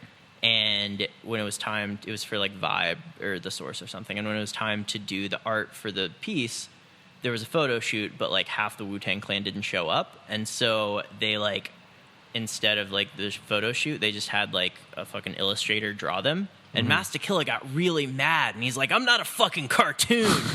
And so he like punched the journo. Damn. Well, Space Ghost Perp, a big part of why he fell off was because he punched the dude from the Fader. Wait, Really? Who did Dr. Dre hit? Was she a newscaster? Yes, she was. Yeah, She who was. was it? What was her name? Dee Barnes. D Barnes. Yeah. And she was like working on a package about like NWA's like follow up to Straight Outta Compton, and she interviewed Ice Cube for like a separate thing, and her producers put the Ice Cube interview in the NWA like package, and so it made it look like she was trying to like antagonize NWA, and so NWA got super upset, and Dr. Dre like assaulted her at a party. What's wrong? Didn't think I'd remember? I'm gonna kill you, motherfucker. Temper. Yeah, and then that's like a super bizarre thing is like Eminem like made fun of him Right, for yeah. it in Guilty He Conscience. said he was scared to say that line, but Dre laughed. when he 10 heard years that line. later or something, That's right? crazy. Yeah. It probably seemed funny by that point. Dre really got like, okay, if that happened in Twitter days, like Dre's career would be like so fucked. It would Right, be done, that's- yeah. yo, now he's man, a that is billionaire off yeah. of headphones. Yeah. Didn't Vice just put out an article like, hey, remember the time Dr. Dre assaulted a woman? That was Gawker. Oh, but okay, yeah. I mean, yeah, Dr. Dre is just like such an interesting guy, and like I wrote about this in a piece actually. Like I'm kind of surprised because of like the guilty conscience line that he didn't include that in the NWA movie because he like produced it. Right. And I was like genuinely surprised that they wouldn't mention that because that was like a pretty big thing for NWA. So you've seen the movie? Yeah, I saw an advanced screening. Ooh, wow, flex. Okay. I'm going to be at the theater. Like, I'll go with peon. you. Hey, Okay. let's go midnight Me and show Robesman, costumes. holding hands. I would go see We it. could bring You- Tinder dates. You be D Barnes, I'll be Dr. Dre. We could recreate it. Oh, we could protest. We could bring signs. But yeah, I was like really surprised. Like the movie didn't like go out of its way to like make anybody look like a super like great person. Really? Yeah, like it's like Ice Cube like fucks this dude's office up basically for no reason. Like they're all fucking groupies. They are like kind of like dicks to people in the movie. Yeah, but then hitting a woman is like pretty insane. Yes, To include. But he didn't like beat her up that bad, did he? I thought he just like grabbed her. it's people don't dispute that it happened. People dispute the severity. Right. He's just still trying to sell headphones. Some people say he threw her through a door. Other people say he slapped her. Other people say he choked her. Other people say it was worse than that. But yeah, I still like am like genuinely surprised that he didn't include it in the movie. And maybe I'm just like naive. I know they had to do a lot of reducing because you think about it, it is really complicated. They kind of left MC Ren and Yella as like background characters. Like they Yes. never get fleshed out at all, which is interesting, right? Yeah. And also like the rise is kind of converted into kind of one of those like cheesy like immediate rise to fame things. Right. Like Yeah. It couldn't be worse than Get Rich or Die Trying. You seen that? yes, Get Rich or Hilarious. Die Trying is a great movie, man. Yeah. It's got some stuff going for it. I'm a huge 50 Cent fan from back in the day, and actually the only time I ever saw it was like a bootleg from Canal Street, so I might have been missing out on the production quality. One time they were showing it on Fuse, that basically the like ESPN Ocho of off-brand Yeah, MTVs, Fuse was Yeah. tight. and they showed it twice in a row, and so I watched it twice in a row. Hell yeah. And what was the second time like versus the first one? I was more stoned. All right, so hey, did the whole skirmish with B-Dot and everybody, did that kind of affect your desire to get away from Noisey and go to Vice, or was that completely unrelated?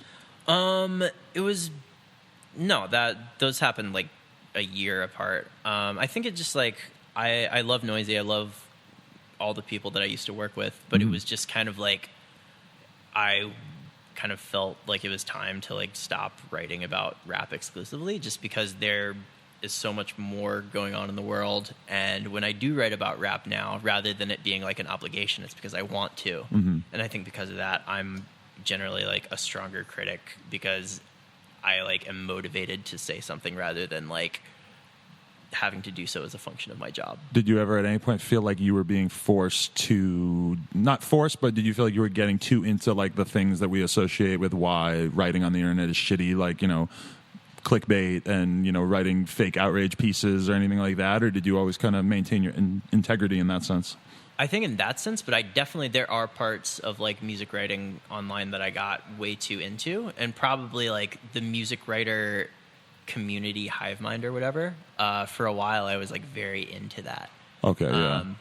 Because like in New York especially, this is one of my beefs with New York is like, if you're in certain circles, like you can't escape that. Like the people you see at the bar are the same people that like you are like writing with and against. Right. And so like you're having conversations with the same types of people, and so you all sort of slowly become the same person. Right. Yeah. And that's probably a lot of people's complaint about like New York City rap journalism or music writing in general. Yeah. Like the secret Pitchfork message board that all the writers get to go on. Does that exist? Yeah, dude. Ian never told you about that? No. Let's get some screenshots. Flash them in the interview right here. Yeah. They just are always sharing ideas and posting whatever album download links they have and just talking about Are stuff. you telling me Pitchfork has like secret good memes? Probably. Oh man. What's your clout score? My clout score? Like 69, Yeah. I think. Were you in the young clout gang? Is this a real thing? I forget. No, but my girlfriend was. Oh, okay, right. That's it. She invented it, dude. She invented it. Wow. She Okay. thought that shit up. Yeah. Shout out to the realm. That was smart. Hell That's the yeah, reason I baby. know Drew in the first place. I was just sending shirts out to whoever I thought was like doing stuff on Twitter, and I found these guys, and I sent a shirt to his girl, and then like somehow I saw him get retweeted by her, and then I like sent a shirt to Drew, and then he was like, "Yo, follow." Like he's like, "No, you'll write an article for me," and I was like, "I can barely spell a word," but they paid me to write shit. Hey, what's it like working for Vice as opposed to Noisey in the sense of like, well, what's it like? What's the main difference?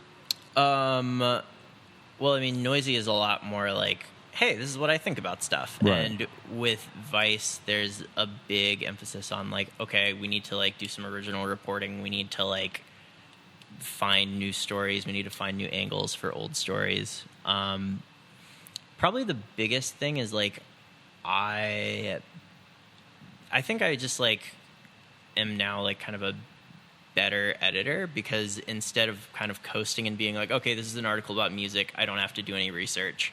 Now every time I like edit something, I'm like, all right, I have to like read like a couple, like at least have to read some Wikipedia articles, if not like some like pieces in the fucking New York Times or the Atlantic or whatever, just to have a sense of what I'm writing about. So I feel like I learn a lot more. What's the last thing you had to edit for Vice?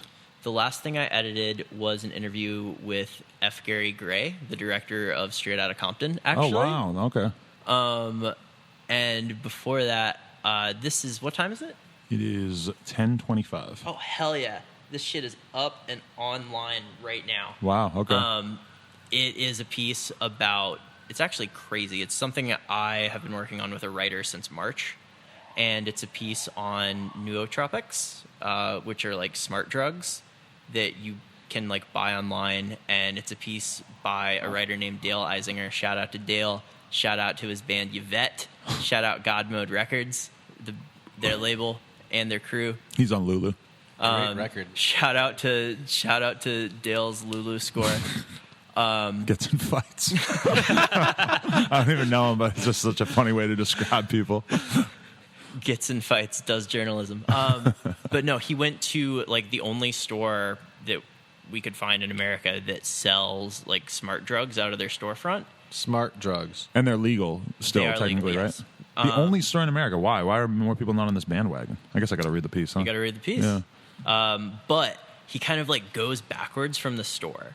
And so he's like, yo, store owner, how'd you find out about this? He was like, well, I found out about it on an episode of the Joe Rogan podcast. Whoa. It all comes full Call circle. that. I'm going to parlay this into my own Joe Rogan appearance. Wow. I'm- Oh, my God. See, You're going to do it. Or I yeah. want to have him on here. I want to like slowly build up my shit and then just be like, yo, Joe Rogan, you need to fuck with me because we both don't believe in God and we both smoke weed. MMA at all? Anything? I took jiu-jitsu classes for like 6 months. You should get back Boom. into it. You should get back into it. I want to fight you. That's what I'm going to say when I hit him up. Sensory deprivation? Tweet at Joe Rogan and say, hey, on some shit wants to fight you. But yeah, so Joe Rogan was like, yeah, I love nootropics. They're great. I made a podcast about them. And from there, my writer was like, well, how'd you hear about him? And he was like, well, I heard about him from Bill Romanowski, who is the NFL player, the great NFL linebacker for like the Bears or whatever the fuck. I don't watch football, but he is important because he was like the main guy who got busted in the Victor Conti Balco steroid scandal. Wow. And he is like super into nootropics, and he like developed a fucking like formula called like Neuro 1 that is supposed to make you like smarter and better and more on. Wow. And Oh, yeah. This so, actually does sound more interesting than rap music, or at least more interesting than Troy Ave. Adam, let's get some of these after this. Oh yeah, no, I've read about this, like the beta boosters or whatever. I've always Let's put thought some about trying tweets that. out. Hey, who's got the hookup on the A smart drug drugs? that's good for you? Wow. yeah. Can't wait. You can, the places, they have an online store that's called like Crystal Clear Supplements. Okay. But yeah, that's the last two things I edited. Nice. I also edited an interview with Wayne Knight, who played Newman on Seinfeld. Oh, I scrolled past that in my RSS today. Yeah, I'm going Seinfeld back. 2000 interviewed him, right? Yeah, baby. I Shout thought out about Seinfeld reading it, and then I 2000. was just like, going through the RSS is such a fast-paced thing. Did you ever have that feeling, like writing for Noisey or for Vice, that you felt like your work was, kind of not always given the attention deserved because of the fact that you're just the way that the internet works, where people see something one day? But was it ever like crushing and depressing for you, or was it just kind of? It was for a while, but it's all content. You put your first article out and you're super nervous and you're like, oh my God, everyone's going to read it. They're going to make fun of me. And then you realize like it's 5 or 6 clicks, 3 or 4 comments, 1 hater comment, and then everyone kind of moves on. Until you write the big breakout piece. Do you remember your first piece that went viral in any sense? Yeah. It was a profile of Waka Floka Flame. Oh, okay. In like 2012, like March. And what was the part of it that made it poppin'? Bow, bow, bow, bow. It was just like The ad-libs. I got this. Yeah, the ad libs. I developed a new web technique where anytime you clicked on the page, you would just hear the word bow. It was Bob. That's a tech startup right there. Yeah. Was there a breakthrough part in that, or he was that popping at that time? He was where it's that like- popping at that time, and I spent like 16 hours with him. Wow. And so it was just like a weird, like, it was a conflation of like his relevance and the amount of access they gave me. Right. Because what happened is like the publicist kind of like fucked me over before. Like, he was like, all right, you can interview Currency. And so I pitched it to my editor, and she was like, great. And then Currency flaked on me. And I was like, come on, man, you got to like give me something good to like make up for that. Because like Currency's a big deal. And it was like when he was a bigger deal, probably. And But Waka Flocka, even then, probably seemed like a better interview candidate, right? oh, yeah, definitely. But like at the time, like I was like, Currency was like one of the bigger people I'd ever interviewed. So Right. like, or would have interviewed. And so he was like, okay, how about this? Waka Flocka is going to be in town. You can spend the entire day with him. And I was just like, well, yeah, great. Let's do it. And so from there, like, I was just like a fly on the wall. And I just kind of was like writing about like how it's weird to be like on a press junket, because it was like right before his album came out. And You get much time with him? Any good combos? yeah, it was like a lot of like off the record stuff. Okay. But it was just really just like me sitting there, like watching him interact, like with his entourage, with his like publicist, who was like super exasperated by him. Anything particular stand out to you about like his interactions with people that was interesting? Yeah.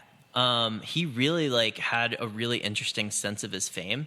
Okay. Like he understood like innately like how to be a good famous person, which is I think why he's still so popular.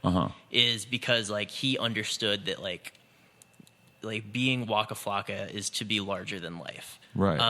And so like we were driving through Times Square, and he would like roll down the window of his car and be like to like some teens, be like, hey, could you tell me where the naked cowboy is? And they would be like, what is this guy? Oh my God, it's Waka Flocka. That's awesome. And so like he would like kind of almost fuck with people. Like another thing is we went into the MTV offices, and he was supposed to be like playing his album for people, and he just like got up and left and like went around and was like finding interns and going like, hey, guess who? And just messing with him. and Just just messing wanted with to get a people. Just reaction having out of fun him? with it. Yeah. That's tight. That makes me like him more. Like the Bill Yeah. Murray thing where he Yeah. surprises the common man. Waka Flocka is very much like Bill Murray. Yes. Waka Flocka is the common man. He played ham on everything. Hell yeah. I had to leave before he played. It was so fucking hot in there that night. Well, I saw a Every little night. bit of it. Every night at Ham. It was extra that time. Yeah, everybody knew it was going to be him. That's very interesting. I thought you were going to say Hamlet for a second. He played Hamlet. Yeah. Oh, Hamlet and everything. Have you been to that night? They should do like wow. they should do Othello and have Waka Flocka play him, or like any kind of Shakespeare he could do well in. I think Honestly, just imagine Hamlet on everything. that's fun. We can just do audio from here on. Yeah. We ran out the video. No, yeah, it happens after like an hour and a half, but it's all right. You can leave actually if you want to, because we're just close this out. It's happened before too. The camera just kind of runs out after a while. What was your name again? Russell. Yo, shout out Russell. Shout out Russell, man. There's a guy named Russell looking at us with a video camera until right now. So. And he is in here far more than any human being should be. He's in here like 40 hours a week. The thing about Russell that's really awesome is the fact that, well, now you can just sit however you want and do whatever you want. You could do heroin and no one's going to know. But the cool thing about Russell is that we nicknamed him Sussel. And then Red Bull left a comment on one of our YouTube videos, and like the only thing I put in the description was kind of like, Russell dented the hood of the Red Bull car because he did. He like jumped his bike off this loading dock and nose bonked it. And Red Bull clearly didn't watch it, but they just left a comment that said, "Oh, it was so funny when Sussel did the nose bonk of the car." So Red Bull, like we kind of got them as a brand to use the word sus without realizing it. They probably thought that was his real name. That's hilarious. Russell, what's your at? Russell's Ride. Yo, Russell's Ride. Follow him. He's cute. He's single, maybe. Nope. No, he's not single, but still follow him. Slide Not in the as DMs. of late. Okay. Humble shop and play. If you ever come to the OSS store, there's a very good chance you're gonna have to deal with Russell. Yeah. Do you have a bathroom that I can use? Yeah, right there. Oh, okay. yeah. And so while you're gone, me and Robesman, we're gonna. Who do you want to shout out? Oh my God, this is gonna be good. I'm so excited. Well, I've been getting hella texts. I want to say that I'm first. I'm popular on iMessage right now. You want another beer? Or are you okay? I'll take another beer. Yes, this is a long list. Drew's entering his urethra is actually spreading open as we speak in the OSS store I bathroom. want to say first, this list is not complete. It includes people who probably don't like me. And let's see, where's the shout out list? Oh, here we go. All right, shout out Sexual Jumanji, Boy Tweets World, Art Not Found, Matthew Midnight, Kyle Kramer, Desi Jackson, Craig SJ, Lena Beebe, Senderblock 23, Eric Sunnerman, Lawrence Schosselman, Skylar Burgle, G Bliss, 4 Pins, Noisey, A Broman, 2 Poor, Wi-Fi's Little Anal, Slimmy Hendrick, Laserdisc, Ryan Wi-Fi's Little Hemsworth, Anal. Ground is Lava, Satterall, AO Beats, DJ Brat Michaels, Mark, a.k.a. Apple Music Mark, Elena Marie, Stales McGales, Young Internet God, Ham on Everything, Dead Couch, FTP, Lemonade, Kamakid, John Jung, Mike Power, Evan, RoboKid Music, Ezra Marcus, Alex Siganowski, John Storch, Lech, Fanfic, Cagney, Booty Thrill, Kendall H, KW Love, Kirby Chill, Hey Haley G, Lil Hildebrand, Brett Blackman. What's up, Hildebrand? Skrillex, full disclosure, I do not know Skrillex. BL Bolton 11, Illy, Team Easy, Young Hershey, Palamita 07, Champagne Cherubs, DC Pearson, Max Angles, Tom Bro Dude, Rich Homie Blonde, Caitlyn Jenner, Lil Blue Dev, Lil Miss Rager, Lil Blue Dev, Lil Texas, Aaron Jean, Nicole Easley's Horse God, Swag Nugget, Tom Mike, Mark Johns, Jay Fuerta. Is this every person who follows you on Twitter? No. Did Hildebrand ask for a shout out? No. Okay, Brandon that'd be Wardell, funny. Drew Millard. Oh, on some shit, obviously. Hey. Boss Sauce, Hancock, Chanel with 4 L's, Teens for Weens, Bitchy Montana, Connor Tripler, Hyphy Uncle, Ernest Baker, Ernest Baker, BT Dorsey, M. Crutch Sprintrill, the Young Cloud Gang members, Manila Killa, Jamila Killa, Jai Wolf, Night Corey, ASAP Riley, All of Moving Castle, Durante, The Pirate Bay, Squid Dad, Bebe Spice, Earl Simmons, I'm almost done, Norman Drip, Nightwalks, Black Box, Scotty Tree, Homie Rob, Not So Slim Jimmy, Devani, Not Ryan Davidson, Farias Jacob, On Some Shit again. Wow. Julius Twice on the Irvington, list. John Van Duyn, Hannah Ups, Mr. Han, The Real Durs, Joey Petosa, Soul Thought, Champagne Furby, Bim Trown, Richie Jams, Schleithian, Clutterfulness, Mac Dalton, 94 Young Ali, bam, done. Wow. That was, I knew like 20% of those names. And at one point, it was like 50%. And then it just slowly kept dropping. Were you just making names up at that point? At the No, end? I put out one tweet and I was like, I'm going to be on this podcast. If you want to shout out, fave this. So I hit everybody on that list. And then I just kind of went through my Twitter list and figured, who would actually maybe listen to this. Okay. Wow. And they're all retweeting it. That's what we need to really aim for. We need to just call in all the big guns and be like, yo, retweet this. Because like the No Jumper Twitter has like 300 followers because I never do anything on it and it's brand new. But then because it gets retweeted so heavily, it's like 300 retweets on half of them. So It's about it's to a good pop. look. It's about That's to pop. tight. More retweets than you have followers. That's like the ultimate powerful. pinnacle of like Yeah. you mattered in this moment, even though you don't matter long term. Yeah. Yeah. Yo, like one of my friends was retweeted by Kanye back when Kanye would like retweet stuff. Wow. Whoa. Yeah. Before dude. he figured, when he was still in his Elliot Wilson phase. Yeah. Screenshotted, printed, Dude, framed. Well, he unretweeted it. It was really sad. Did he have the screenshot though? At least No. What? your friend done fucked up. That sucks. Yeah. Ernest would not let that go. That's later, Russell. As soon as you start talking about your 5 minutes with Drake, I started to think about the ridiculous amount of access that Ernest got for that one thing. No, they're like real friends. Yeah, that was fucking awesome. He made a shirt about a Drake Instagram caption, which I Yeah. respect so much. I want to have him on here, even if it has to be over the phone. I met Ernest at a house party in LA, and it was just like it was the most perfect meeting because he was just like, "Yo, come through, bring chicks." And I was like, "All right, I don't know any girls. I'm coming through though." And so we get there, he's not even there yet, And so we're all kind of at the party. He rolls in, like instantly puts on Vanessa Carlton, like into Blink 182, and just starts moshing. We were like listening to rap music. It was a house party, but like Ernest just takes moshed. He takes the vibe and makes it like the Warped Tour. He turns the party into the Warped Tour. See, he's always promoting his when he DJs or whatever, and he does seem to have a lot of confidence in his ability to get the party started. So Yeah. you're saying he lives up to this? Yeah, totally. He plays the fan favorites. He gets the crowd going, and he gets in everyone's face and just like will scream all the lyrics of whatever song it is, and everyone knows the words. He said that he got a lot of shit for the article he wrote about going to see Drake and everything because he's talking about taking Molly or was it mushrooms? I forget. Yeah. He's like talking about doing drugs and stuff. He said he got a lot of negativity about it. You guys hear any of that, or what do you think of it? That perspective Thought of it was genius. a music journalist also just acknowledging like their own experience. How does that sit with you, Drew? It's fine. Yeah, I don't know what the rules of journalism are, but I feel like Ernest is his, his goal, and he's kind of accomplishing it, is like to become his own thing, Yeah, not necessarily like a pure journalist. becoming a brand. But he wants to like weave his story. Like he wasn't afraid. So he is like kind of friendly and friends with Drake, but he's going to cover Drake. So there's going to be some lines crossed for sure in that, Whereas I feel like Drew, you would be like very much like pro stay with journalism stuff like that, Yeah, Not that Ernest isn't pro, but I don't know. I don't really have an opinion on this. Yeah. No shots fired. Yeah. I feel you. no, but I think it's as long as for me as a reader, if it's interesting and fun to read, then I'm good. Like, if I know what articles I go to for the facts, Yeah. and I know what articles I go to like for the story, like the Yeah. fun kind of like this is this guy's story through stuff, Yeah. I think my ultimate opinion on every piece of online content is like, it's fucking fine. Unless you It's fun. there are certain things that you shouldn't do. Like, you shouldn't out someone who is not a public figure. Mm-hmm. You should not report on something that will get someone arrested. You shouldn't report on something that will get you arrested. But vaguely speaking, you feel like you might be outing someone in a sense that they could get into legal trouble in the near future, right? Wait, what do you mean? You told me about this possible article you have coming out. It's fucking fine. You're not concerned about that? No. Okay. Well, okay. No snitching. Do you abide by the street code?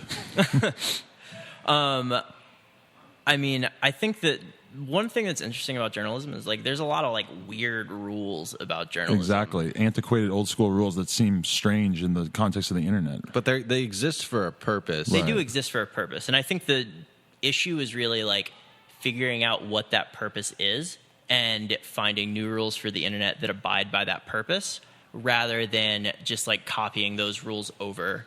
But when the format changes, maybe the use of those rules changes. I see weird things happen. This is a strange example, but when you kind of get too close to the subject you're covering, you might back down and your kind of art might suffer because of that. So, someone who goes in with some celebrity and can stay super objective might get the best story. Mm-hmm. An example would be Aziz Ansari went to Kanye West's house and he had that. In that in his act for a long time. Yeah. Now he's actually friends with Kanye. Does not speak on Kanye in his act. Yeah. Whereas I'm sure Kanye's doing hilariously funny shit all the time. I can't Definitely. imagine being in the room when Kanye's putting a lunch order in with a runner. I would love to have someone recount that, how many croutons he needs on his salad or whatever. Yeah. But Aziz doesn't speak on that anymore, and I feel like Aziz's art has kind of suffered because he's valuing that friendship over the comedy or whatever. Yeah, because for a while I feel like Aziz's whole thing was just I'm just like you, but I'm in all these crazy circumstances. yeah. Exactly. That Kanye bit especially. I think everybody remembers that, yeah. And he also didn't he have a Jay-Z thing or an R. Kelly thing or a 50 Cent thing? I think he might have just had all of those. Yeah, I think so, yeah. That is the strange thing. This is something I want to ask about is, do you conceive of the fact that you are like creating a personal brand when you write an article or whatever? Are you thinking about the effect that that's going to have? Have you ever gotten like a huge wave of Twitter followers or like more people paying attention to your stuff from just writing something that did well? Well, it's interesting. Like the things that like people will connect with personally is just like totally random. Like sometimes like you'll write a thing and a ton of people will read it, but no one will connect you to the piece. Right. And then sometimes you'll write a thing that like not a ton of people read, but like every one of them was like, oh, I fuck with this. And they'll like follow you on Twitter and be like, yo, I appreciated that. And then sometimes it'll be like somewhere in the middle. But yeah, I don't know. I think that, because you are working with a pretty large platform as well. Like if you do write something viral or that has any kind of ability to spread, you're in a situation where it probably will spread quite a bit. yeah. And that's a weird thing about Ernest too, is that he's like such an integral part of most of the stuff he writes that it's like he's obviously doing well in that regard. Like everything's kind of branded as him. But I always wonder, like when I read different rap writers, like because clearly that's how I found out about you. I must have just read something that I liked, and I was like, "Oh, I'll follow this guy on Twitter." But like, thank you. Yeah, does that come in waves? Like I guess when you write certain things, like is there any time that you've felt like you got like a huge amount of attention in regards to you as a person from something that you wrote? Yeah, I mean, I got a lot of attention because of the Troy Ave thing. I got a lot of attention when I interviewed Lil Dicky. Oh yeah, because you hated him. I read that the other day. Yeah, Yeah. reread it. And what's funny is like people keep like mentioning him and me in like tweets together, and I'm just like, really, this is my legacy that I've left the upon haters music will come journalism. 10 times harder than the people who like it. Yeah, my like track record is like wrote like a lot of positive articles and then 2 really mean ones. Yeah. And so now I like my music writer grave is like Drew Millard was a hater. So those the two, Lil Dicky and Troy Ave, the 2 that you feel like you wrote that were really negative. Yeah, they Okay. were by far the most negative. But if things you I worked for ever Noisey wrote. for a couple of years and you really only wrote 2 negative pieces, that seems kind of impressive, if anything. Yeah, or maybe I just sucked and nobody cared. So am I wrong for finding Lil Dicky kind of funny? No, it's fine.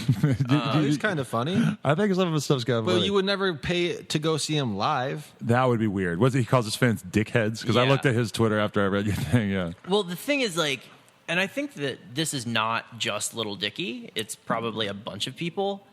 Like, people's internet, if there's, like, oversharing can kill. Like, probably people would have different opinions on Lil Dicky, like, if they'd not read him being an asshole in Your piece. my piece, and then, like, sort of found, like, other evidence of him just sort of acting like an entitled prick online. Right. Which is a thing, yeah. But like if they just like found, and also he has one song that is like pretty undeniably like racist. Which one's that? The hook goes, "It's a damn good day to be a white dude." Right. That's one of the slightly older ones. Yeah. Yeah. And like it's like it like tries to be satire, but it doesn't necessarily succeed, and it just like falls pretty flat, and you're just like, wow, this is just like you reveling in white supremacy rather than like like pointing it out to like critique it or make fun. Right. His position that he's in is in a very strange one, in that he's trying to be a popular white rapper and trying to make fun of rap without seeming totally racist, but also using race as a punchline. Yeah. Very hard to straddle that line. Yeah. And I think that's like, yeah, people He's get getting mad. big cosigns. Well, he got the. Did you hear that one? He had like, I forget who the other rapper was on, but he had like a Rich Homie Quan verse, and it was like 16 bars, and like he uses that as part of it, like it's not Yeah. a full verse, and he just sort of jumps in afterwards and explains that he couldn't afford the full verse. Yeah, I mean that's like the thing is he's like smart and funny and he's good at rapping, but that doesn't change the fact that there is evil residing in his heart. Damn. So you feel that strongly about his shittiness? Well, yeah. Also, like I'm pretty good at like saying things that sound really mean. No, I like the way he worded that. That was great. Yeah, Drew, earlier you said you're a really nice guy, but I don't know, man. Dude, can I just say, I've watched 6 episodes of Bojack Horseman because of him. Good? Because he mentioned that was why. Oh, it's fucking hilarious. He mentioned that was why he had to delay his appearance, is because he had to watch 2 seasons of Bojack Horseman. No, I've just watched the first one. Oh, okay, yeah. I need to do season 2. I'm halfway through right now. I'm doing the whole thing. Once I get into a TV show, I just have to consume it all. I just watched all of Entourage. Oh, hell yeah. Welcome to 2005. Yeah, it was weird because it's like, who am I going to... I didn't tweet about it really at all because I was like, who the fuck is going to relate to this? Drew watched it late, too. Let's become I Am Buddies. And you talk might have been the about reason why I Entourage. watched it. I might have like read something... No. You know how many bros moved to LA because they watched an episode of Entourage? Me. Like, all of them. All of them. Entourage and Bojack Horseman are basically the same show because it's basically a cartoon version of Johnny Drama, and the fact that like I love just that they mention a lot of LA things. Like he's like, I'm not fucking parking in Silver Lake right now. Like little things like that. I'm like, I'm in on that joke. I know what that means. Yeah. But it's also just like, it's so funny that like Trinidad James like mentions he's into it, because Trinidad James is the Bojack Horseman of it. Yeah. Were you in the room when they made that editing decision to end that one Noisey documentary with him fucking listing off his Netflix shows? Because that was brilliance, pure genius. I was not, but like within the same like 3-day window of them filming that bit, I like ran into Trinidad James at a party. Really? And I was just like, hey, Trinidad, it's nice to meet you. And he was just like, hey, how's it going? And he was like really sad. That is not surprising at all. Nope. I'd probably be kind of sad if I were him too. Dude, I would be amped. Are you kidding me? Okay, yeah, If you're I was famous Trinidad as fuck. James, Yeah. I wrote all gold everything. That's No true. amount of being lame can like unwrite all gold everything. In that Noisey documentary, it's funny because they're showing him performing on stage, and you see Rocky like dancing around on stage right next to him, and even that, you're like, well, that definitely wouldn't be happening right now. Like he couldn't even get the homie to dance on stage during his shit, you know?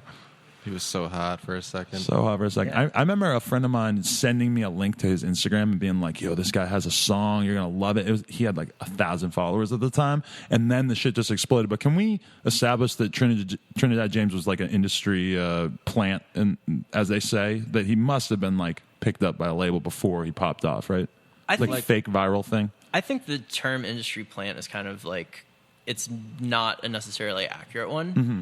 I think like the rap industry, it's like full of like a bunch of fucking nerds, and they like have their ear to the internet just as much as like any of us do, probably more, because they have like a financial stake in it. And so if like something goes viral, or if they see potential and they sign someone, they could be just as surprised as anybody else that like their signee just went viral. Mm-hmm. If the industry could make something viral, they would every day. Yeah. Now, we got 3 guys in this room. We got similar tastes, but we all can agree that All Gold Everything is a slapper. Yeah. True. So that's not really hard to make that call. But that's just Yeah. the thing. That's just like, if the song's a slapper, then okay, do all the promotion you want to get it out there, great, and then see how far you can really take it. But it's got to be picked up by the rap nerds first. And I think also like Trinidad James had a lot of things like in his corner at that moment. It had like a really good music video directed by Motion Family, who like were like kind of getting bigger at that point, and then he like was sort of in tune with this like Atlanta alt rap party scene, just when like people were kind of trying to find that. And then he also had like a unique style when aesthetics were very important. All of a sudden, that was like hip-hop. when fashion became. You have to, if you're a rapper, you have to be concerned with high fashion in some sense. Yeah. And so all of a sudden, you have this guy who's making like, who's like from that like weird alt rap Atlanta party space, who's making essentially like a Soulja Boy or like Lil B song, with like a big ass hook. As soon as you said that, I started to think: is Father the less douchey version of Trinidad James? Did he inhabit that space? Maybe. Or you're too out of the rap world to have an opinion on that? I don't know. I like Father. Father and I fave each other's tweets Really? occasionally. Ooh, So I'd love to get on that level with him. Man, that's great. conflict of interest there. No, I think Father's really good. I think a lot of people write him off. I think Father's way more indie. Like Trinidad James felt mainstream from the get. Right. Like you heard that song, you're like, wow, this is something. Like, Right. you know, this could be something. See, that's what my point with Trinidad James is. Like when I just heard that song, I was like, I bet somebody fucking wrote this song. Like it never really felt that authentic to me. I don't know. Well, the who did write timeline. that? It's always Do hard we to- know that it was? I mean, somebody could have written that song. Yeah. He could have Who bought knows? that from somebody. It just felt all a little forced to me. I don't know. It was very polished, is what you're saying. Yeah. Especially with like the video and First everything. It was look just was like, very this doesn't polished. feel like an indie artist who just came up out of nothing. It feels like Well- somebody masterminded this. If I recall, Did he have a mixtape out before? if I recall, that mixtape was actually put together and sort of like curated by this guy, Heroes and Villains, Okay. who is yeah. like this like Atlanta legend. And he used to be like T.I. and Jeezy's engineer. And he kind of like, that song Ain't I by Young L.A.? Yeah. Like he kind of like coached Young L.A. to be like, okay, this is how you write a swag rap song. Right. So you're going to do this now. And he kind of like has become this like godfather of the Atlanta alt rap scene. Right. And so he kind of has a hand in like those things sounding that polished. Okay. So it's not like that's the result of an industry plant. It's just like that's the result of like a dude who knows like what he's doing because he like watched like great people do it and he learned from them and he's passing that knowledge on. Yeah, we have such a sense now in 2015 of like if someone's faking views or followers or whatever, like you could figure We're it out pretty overtly bad. analyzing Yeah. it in a sense. You know what I think is interesting too is like, look, rest in peace to AP Yams, but that was a sort of weird one because then it was like that moment where everybody realized like, oh, you could sort of like befriend rap journalists on Twitter and then somehow parlay that into getting appeal for your rapper at some point or something like that. Like that was kind of maybe my first look into the music industry of like, oh, like this could be gamed in a sense. Like he got Rocky in front of a lot of people by playing the long game and having a hot tumbler for 4 years or whatever it was. Yeah. But did you often feel like that when you were working at Noisey that you had people sort of trying to game their way into your good graces or the publication itself? Yeah, definitely. But ultimately, the product's got to be hot. Like Rocky And Rocky yeah, was, yeah. Yeah. But I Like- mean, Yams masterminded a lot of that, like that, and that was part of it. He didn't just get his shit in front of him. He like Yeah. Yeah. It helps Turned that him he into a wasn't, real like, artist, yeah. If ASAP Rocky and his whole crew with like dicks from the start, then they probably wouldn't have as much love and success. But yeah, I mean, it certainly helped that he had like a good product to sell essentially because there are a ton of guys that'll be like, all right, like, just like we're friends, like premiere my artist song Right. and, or like whatever. And that'll happen, but then no one will listen to it.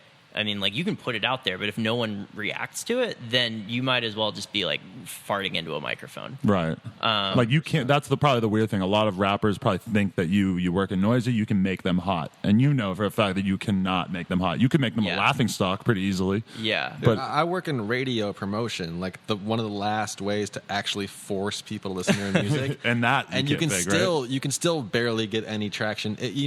We get these, sometimes you get somebody who's got like a rich uncle and she wants to be a pop star and she funds the whole project, and then we get hired and there's stations putting these records on and you're like listening, and maybe they're played from like midnight till 6 a.m. or whatever, but like, and they work it up the chart till it's top 40, and you're just like, what are you doing? It's not selling anything. They'll even get it on satellite radio where it's actually heard during the day and stuff like that. But it's like, if you see your record, being played, 50 times a week on Sirius XM radio during the day, and when people can hear it, and it's only, it's not selling anything, it's like, you can't force people to go buy the record. Right, it's a different age. Yeah.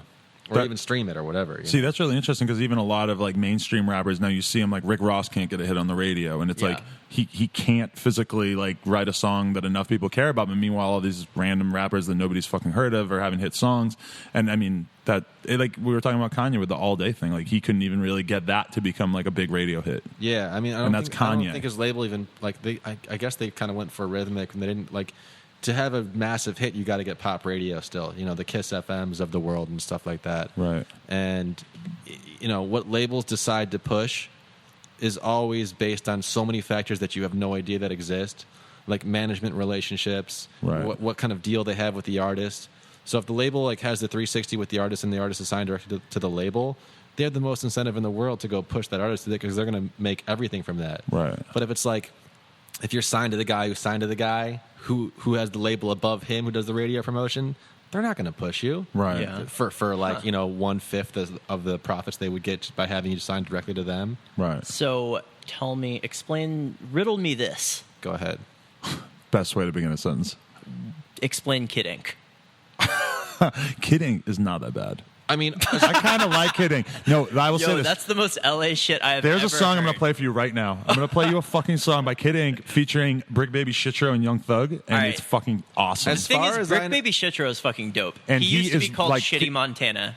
and MPA Shitro before that, and I want to have him on here. And he lives right around here. He's probably really? like 2 blocks away from us right now, and I know He's probably all kinds listening of through crazy. like, up through the wall. You know what he is? He's the real deal when it comes Yeah? to the street shit. Because I knew that before I even met him. Because Young Scooter says in one song, I feel like the FBI is not going to make it 2 hours into this podcast, but he said, like Young Scooter says, like when I'm in LA, I get the bricks or the packs from Shitty.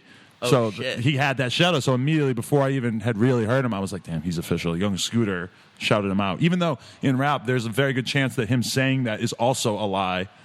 But I would say that I know otherwise if I thought the FBI wasn't listening.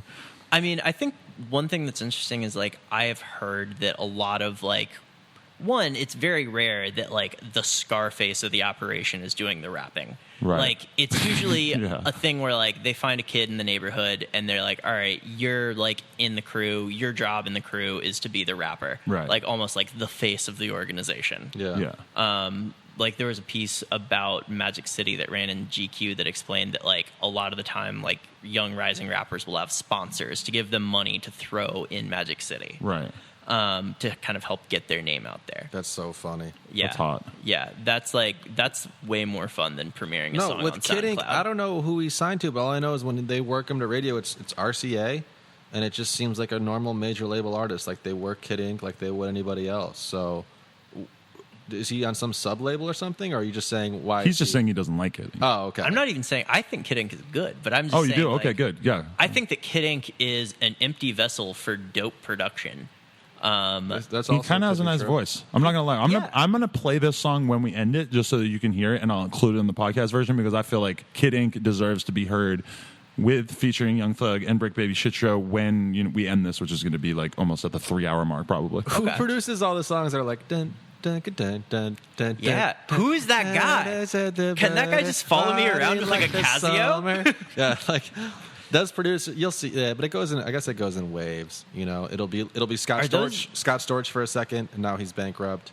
Oh man, what is going to be Mustard the most was on every embarrassing beat. thing DJ Mustard Yeah. does once he's bankrupt? Well, Mustard is now playing rave, so he's smart and getting that Yeah. live. Scott Storch could never play Hard Summer. Are you kidding me? He probably could have if I mean, he Hard could have Summer if there was a existed thing in then, right? 05. Yeah. He didn't. He He was too can't high. make that pivot anymore. He went on Rolling Stone. He said he smokes 50 blunts a day. I probably smoke 2 blunts a day, and 50 just sounds unreasonable. Yeah, that's Think about what you're insane. doing to your body, inhaling that. I mean, Yeah. it's burnt plants. Even if there was no THC involved, it just seems like a bad idea. Yeah. he should vape. He should dab. Yeah. Shout out anyone who vapes. Yo, I got the most amazing press release in my email today. There was this lady being like, all right, I don't know if you know about this hip new accessory called a vape, but it's the hippest new accessory for the, quote, urban bro. And she bolded the term, put it in quotes. It was amazing. And So- she was like, the urban bro wears flashy jewelry and like cool t-shirts and cool pants and cool shoes. Yeah. And he's always seen with his number one accessory, the vape. Hell yeah. It's so weird, like knowing that vaping is a joke in our present times, but seeing people do it all the time. Dude. I say vape away. I'm going to buy a vape. Like I don't drink anymore. So like I got to do something while I'm at the party. Vape Might as away. well be vape. When I listened to Krayshawn's podcast today, she was talking about her vape, or no, her G Pen, but that's like the weed. Oh version. no, I don't- G-Pen is good. G Pens are cool, yeah. The only way I smoke weed is actually through like a weed vaporizer. Oh, okay. Not because I have like some sort of like philosophical opposition to like smoking weed out of a fucking pipe or whatever, but A G Pen is probably the most economical way Yeah. to get high, as far as I'm concerned. Backwoods rolling blunts all the time is probably the worst, as far as Yeah. I can tell. Yeah. Like- if you go to the vape bars, like on Wilshire and Beverly Hills, they have like competition mods and like everyone's into their thing. With yeah. like Yo, the when are we different- going to the vape bar next to my house? Let's do I'm it. down. Hey, you All want to right. know something? When we moved here and got this store, it was just us, the bar next door, and the tattoo shop. And then there's a clothing line. You're in the EDM scene. You probably know about Massive. Yeah. They're across the street. Skrillex may co-own it with. Yeah, he's big Okay. into that. I don't He know went if there he's on his into that. hypebeast day in the life. Look at That's all the I cat know. likes the Robesman shirt. Yeah. Get a picture. Yo, yeah, this is a fucking like Yeah, we could do anything now because the fucking camera's gone. Pop the gram. But and then also right next door, Vape Lounge. hell yeah. I'm assuming 0 people went in there throughout the year that they were there, but they're gone now. But there is a Vape Lounge on the other street who might have played a role in this Vape Lounge going under. Although it would seem vape that competition. exactly extreme downtown LA vape competition. Yo, get a gram of me real quick. All right. A girl asked me the other day, "Do you have a hookah?" Just like gets to my house, "Do you have a Should have hookah?" said yes. I do not have a hookah, for the record. This is the same one who drank the cork. Okay. Wait, hold on. Are you gonna pick me with this cat? Yeah, Oh shit! Oh. No, that's an empty bottle. this is sick. Just pretending to. We're just popping pod. grams left and right now. Hell yeah, See baby. where we're at. The podcast is off the rails. Drew's got a cat. Here, Drew, you're gonna look this. You're gonna be in the microphone and look this way. Oh. It's bucking. Fuck this cat. This is already he's mean as fuck. This is already the longest 14,000 podcast I've ever followers, done. dude. Drew Millard with the goddamn cat. Hell yeah. Snapchat live. Get out of here, Tony, you piece of shit. Ah, I can't believe you scratched me. It's weird to think that this is a recording that people are going to listen to in the future. If anyone has made it this far, honestly, tweet me and say I made it this far. I made fun Yeah. of Joe I'll Rogan send for you doing a- 3.5-hour podcasts. and First here we person are. to tweet me, I made it this far. That exact quote, I'll send you a free shirt. First person to tweet it that they made it this far, I'll like fucking write an article about how cool you are. Yeah, that's going to happen. You guys big on Snapchat? No, Hell yeah. I don't understand how Snapchat works. You notice that they upgraded it, and now there's this like row of circles, the Discover thing. So, Yeah. What? and there's also live. So, like, I looked at it the other day during the U.S. Open in Huntington, and it was like the U.S. Open, the UFC, like all these it's so different. fun, yeah. And you can click on it and watch. Or the Hard Summer was the same time. You could watch like 200 seconds of like little thoughts freaking out. Do you do Snapchat? Yeah. Are you- Onsomeshit.com for the record. So how many views do your stories get? Like, 12,000. damn. Yeah, but I shouted out in a lot of like videos like this. and Snapchat stuff, us yeah. right now. Yeah, I just did. Yeah. Yeah. Oh, you want me to throw the video. Throw the Hell fucking yeah. usernames in too? Yo, Although that's throw not going to our- work. It's throw all our- BMX kids. Dude, throw our Twitter handles under. I need 12,000. Or I need 14. Tell him I can do a Christ Air on a BMX bike. A 1080 Christ Air. I'm the first person to do it. Tell him I can ride my bike with no handlebars. Ooh, Flowbots. I love this. This is gonna be great. 12,000. I think we might have just hit the wall. I think we're gonna be done at 2 Yeah. minutes and 10 seconds in. That's what I really don't understand about Joe Rogan is just like the physical stamina it must take to. I think he's so high he forgets. Yeah. where Dude, he's it's the at. fucking smart drugs, baby. I think he might be too much of a pussy to fucking get high on air.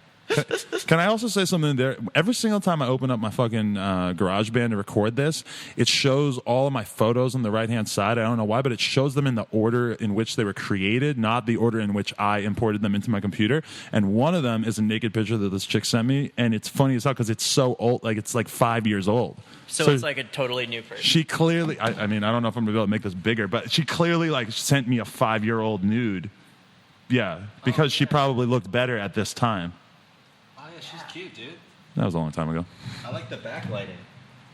Yeah, she does look good there. What happened to her? I don't know. She's dead now. I don't remember her name or anything about her, but Once you hook up with on some shit, dude, you don't survive there's that. no coming back. Once you get on some shit, you don't See, get on that's some why it's shit. funny that Hildebrand is the one. Oh, we're going to have to end this. I got to edit that out. No, because I want to tell you something that's going to bring into to explain like something that we discussed before and after. It's funny that I'm going to have to listen to this whole thing. You guys probably will never listen to I'll this. play it in my car. I'll be like, damn, Yeah. it sounds stupid as fuck. Nice. I'm going to get my intern to transcribe it Oh, there so you go. I can like read it at my own leisure. Hey, let me see if there were any questions that I wrote down that I forgot to ask. Oh, yeah. Well, I was going to say, do they have... Oh, yeah, what's your personal relationship with Rap Genius? Let's get this out of the way because, to be honest, at this point, I don't feel like I've really lived a rap album until I've read the lyrics. And they usually do so on Rap Genius. Well, Rap Genius is good at being a lyric site that doesn't give your computer porn viruses. True. But it is run by the biggest fucking ass clowns. He's out. He got kicked out. The main guy, whoever, I forget his fucking name. They're still fucking ass clowns. Do you ever do anything with them, or is this just from reading about them and stuff? I've met them. I've interviewed them. Right. They're just like, they're goofballs, man. Yeah. The thing that I find distasteful about Rap Genius is they kind of, much like Lil Dicky, they try to have it both ways. They're like, oh, rappers, we're your friend. We're Rap Genius. We're down with rap. That's how they all talk, by the way. Really? Yeah, okay, as I remember, I heard them on some podcast like a few years ago. Oh, yeah. Well, that's just my, like, generic nerd voice.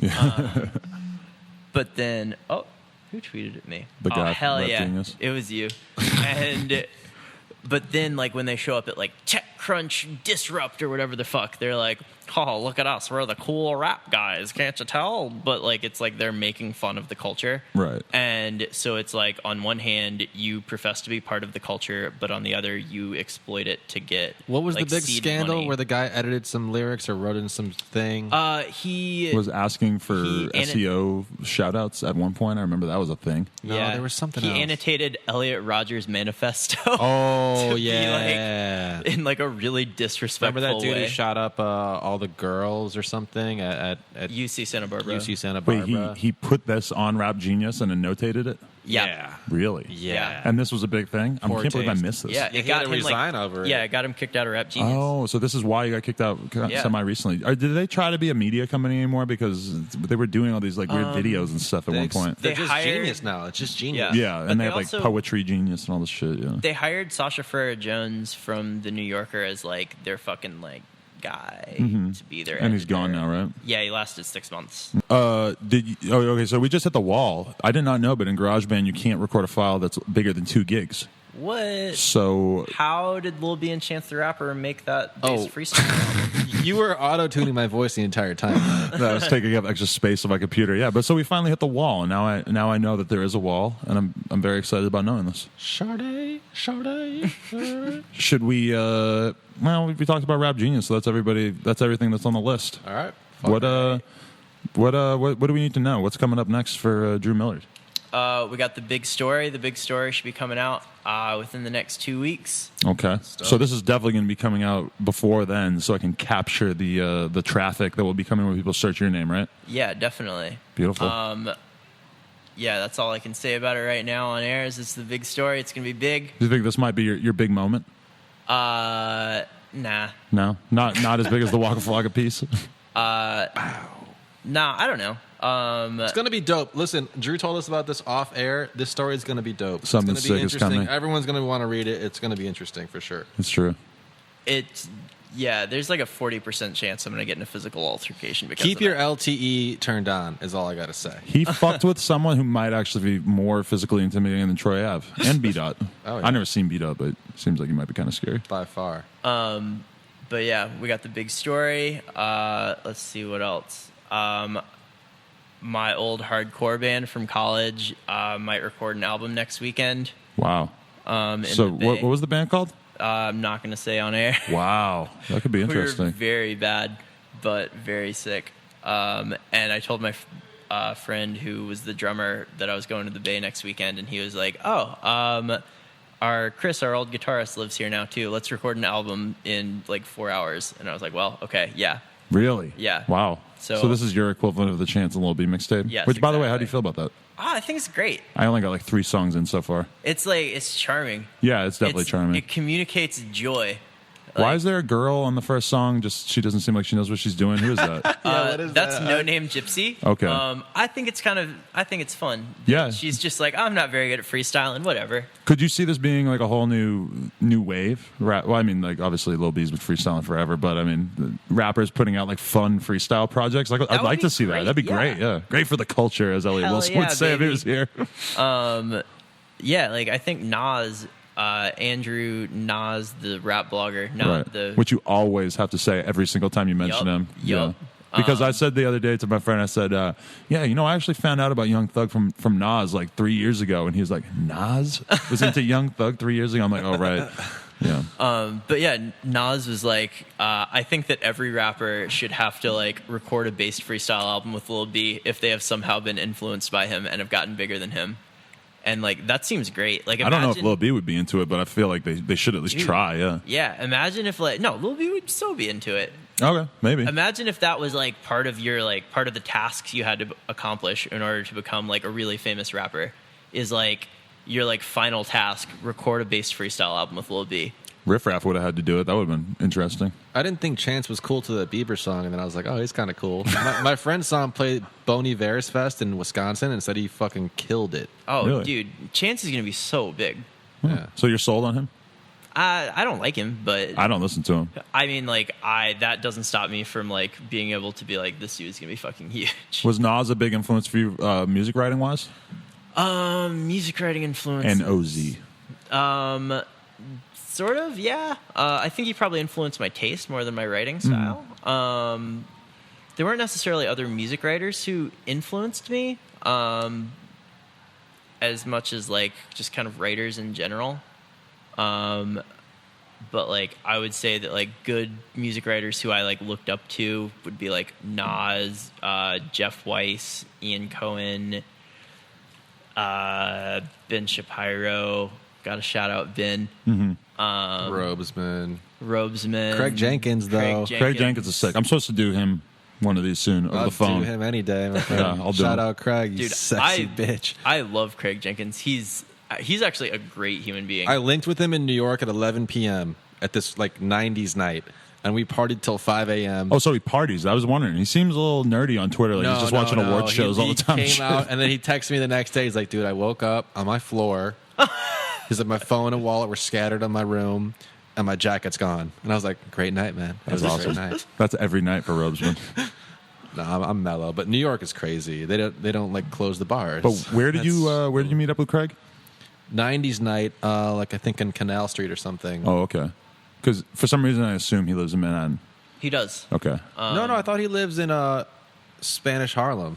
Well, That's Manhattan. Technically. I don't know much about New York. You know, it's all just a big old island, right? Yeah. That was awesome. Yeah. Shout out to Noz. Shout out to Craig Jenkins, who's going to be on here soon. Who else? I don't know, man. He's done enough shout outs for everybody. Yeah, I hit everyone. Who else is good? Oh, season 6 coming out soon. Yep. Season 6. I think I'm going back to long sleeves. Oh, Ooh. shit. Probably going to add some colors in this one. So Okay. where can people get your merch? Robesman.com and soon to be in the store at On Some Shit. Let's do it. We could at least try. Yeah, why Let's not? put a few in here. You Let's just do keep it. all the money. I don't give a I'm fuck. going to be wearing it, so that's going to be fucking. There you go. All right, so I guess we're ending this over 2 hours and 15 minutes. I'm kind of impressed with this. This flowed very well, so it was easy, I think. Yeah. Dude, yeah, let's do it again. Let's do it again. yeah. 2 Tecates? Yeah. Yeah. Maybe, especially if I'm going to interview some other music journalism guy, because that's the thing is like, I like talking about music journalist stuff, and I'm just like a fan of the art form, even though I don't really partake. So, I mean, you know, if you guys want to come through next time, when we have Noz on, inevitably. Can you write? Would you ever want to write something? I can write a little bit. I wrote for him one time. I reviewed a Future mixtape. I'm saying, I feel like you got an article in you. I got you got articles a in me. thinker in you. Yeah, I actually, it was strange for me too. That was my thing that I realized is that I've spent my entire life paying attention to like the lyrics and the content in rap music, and I have nothing to say about the production or the beats at all. Yeah.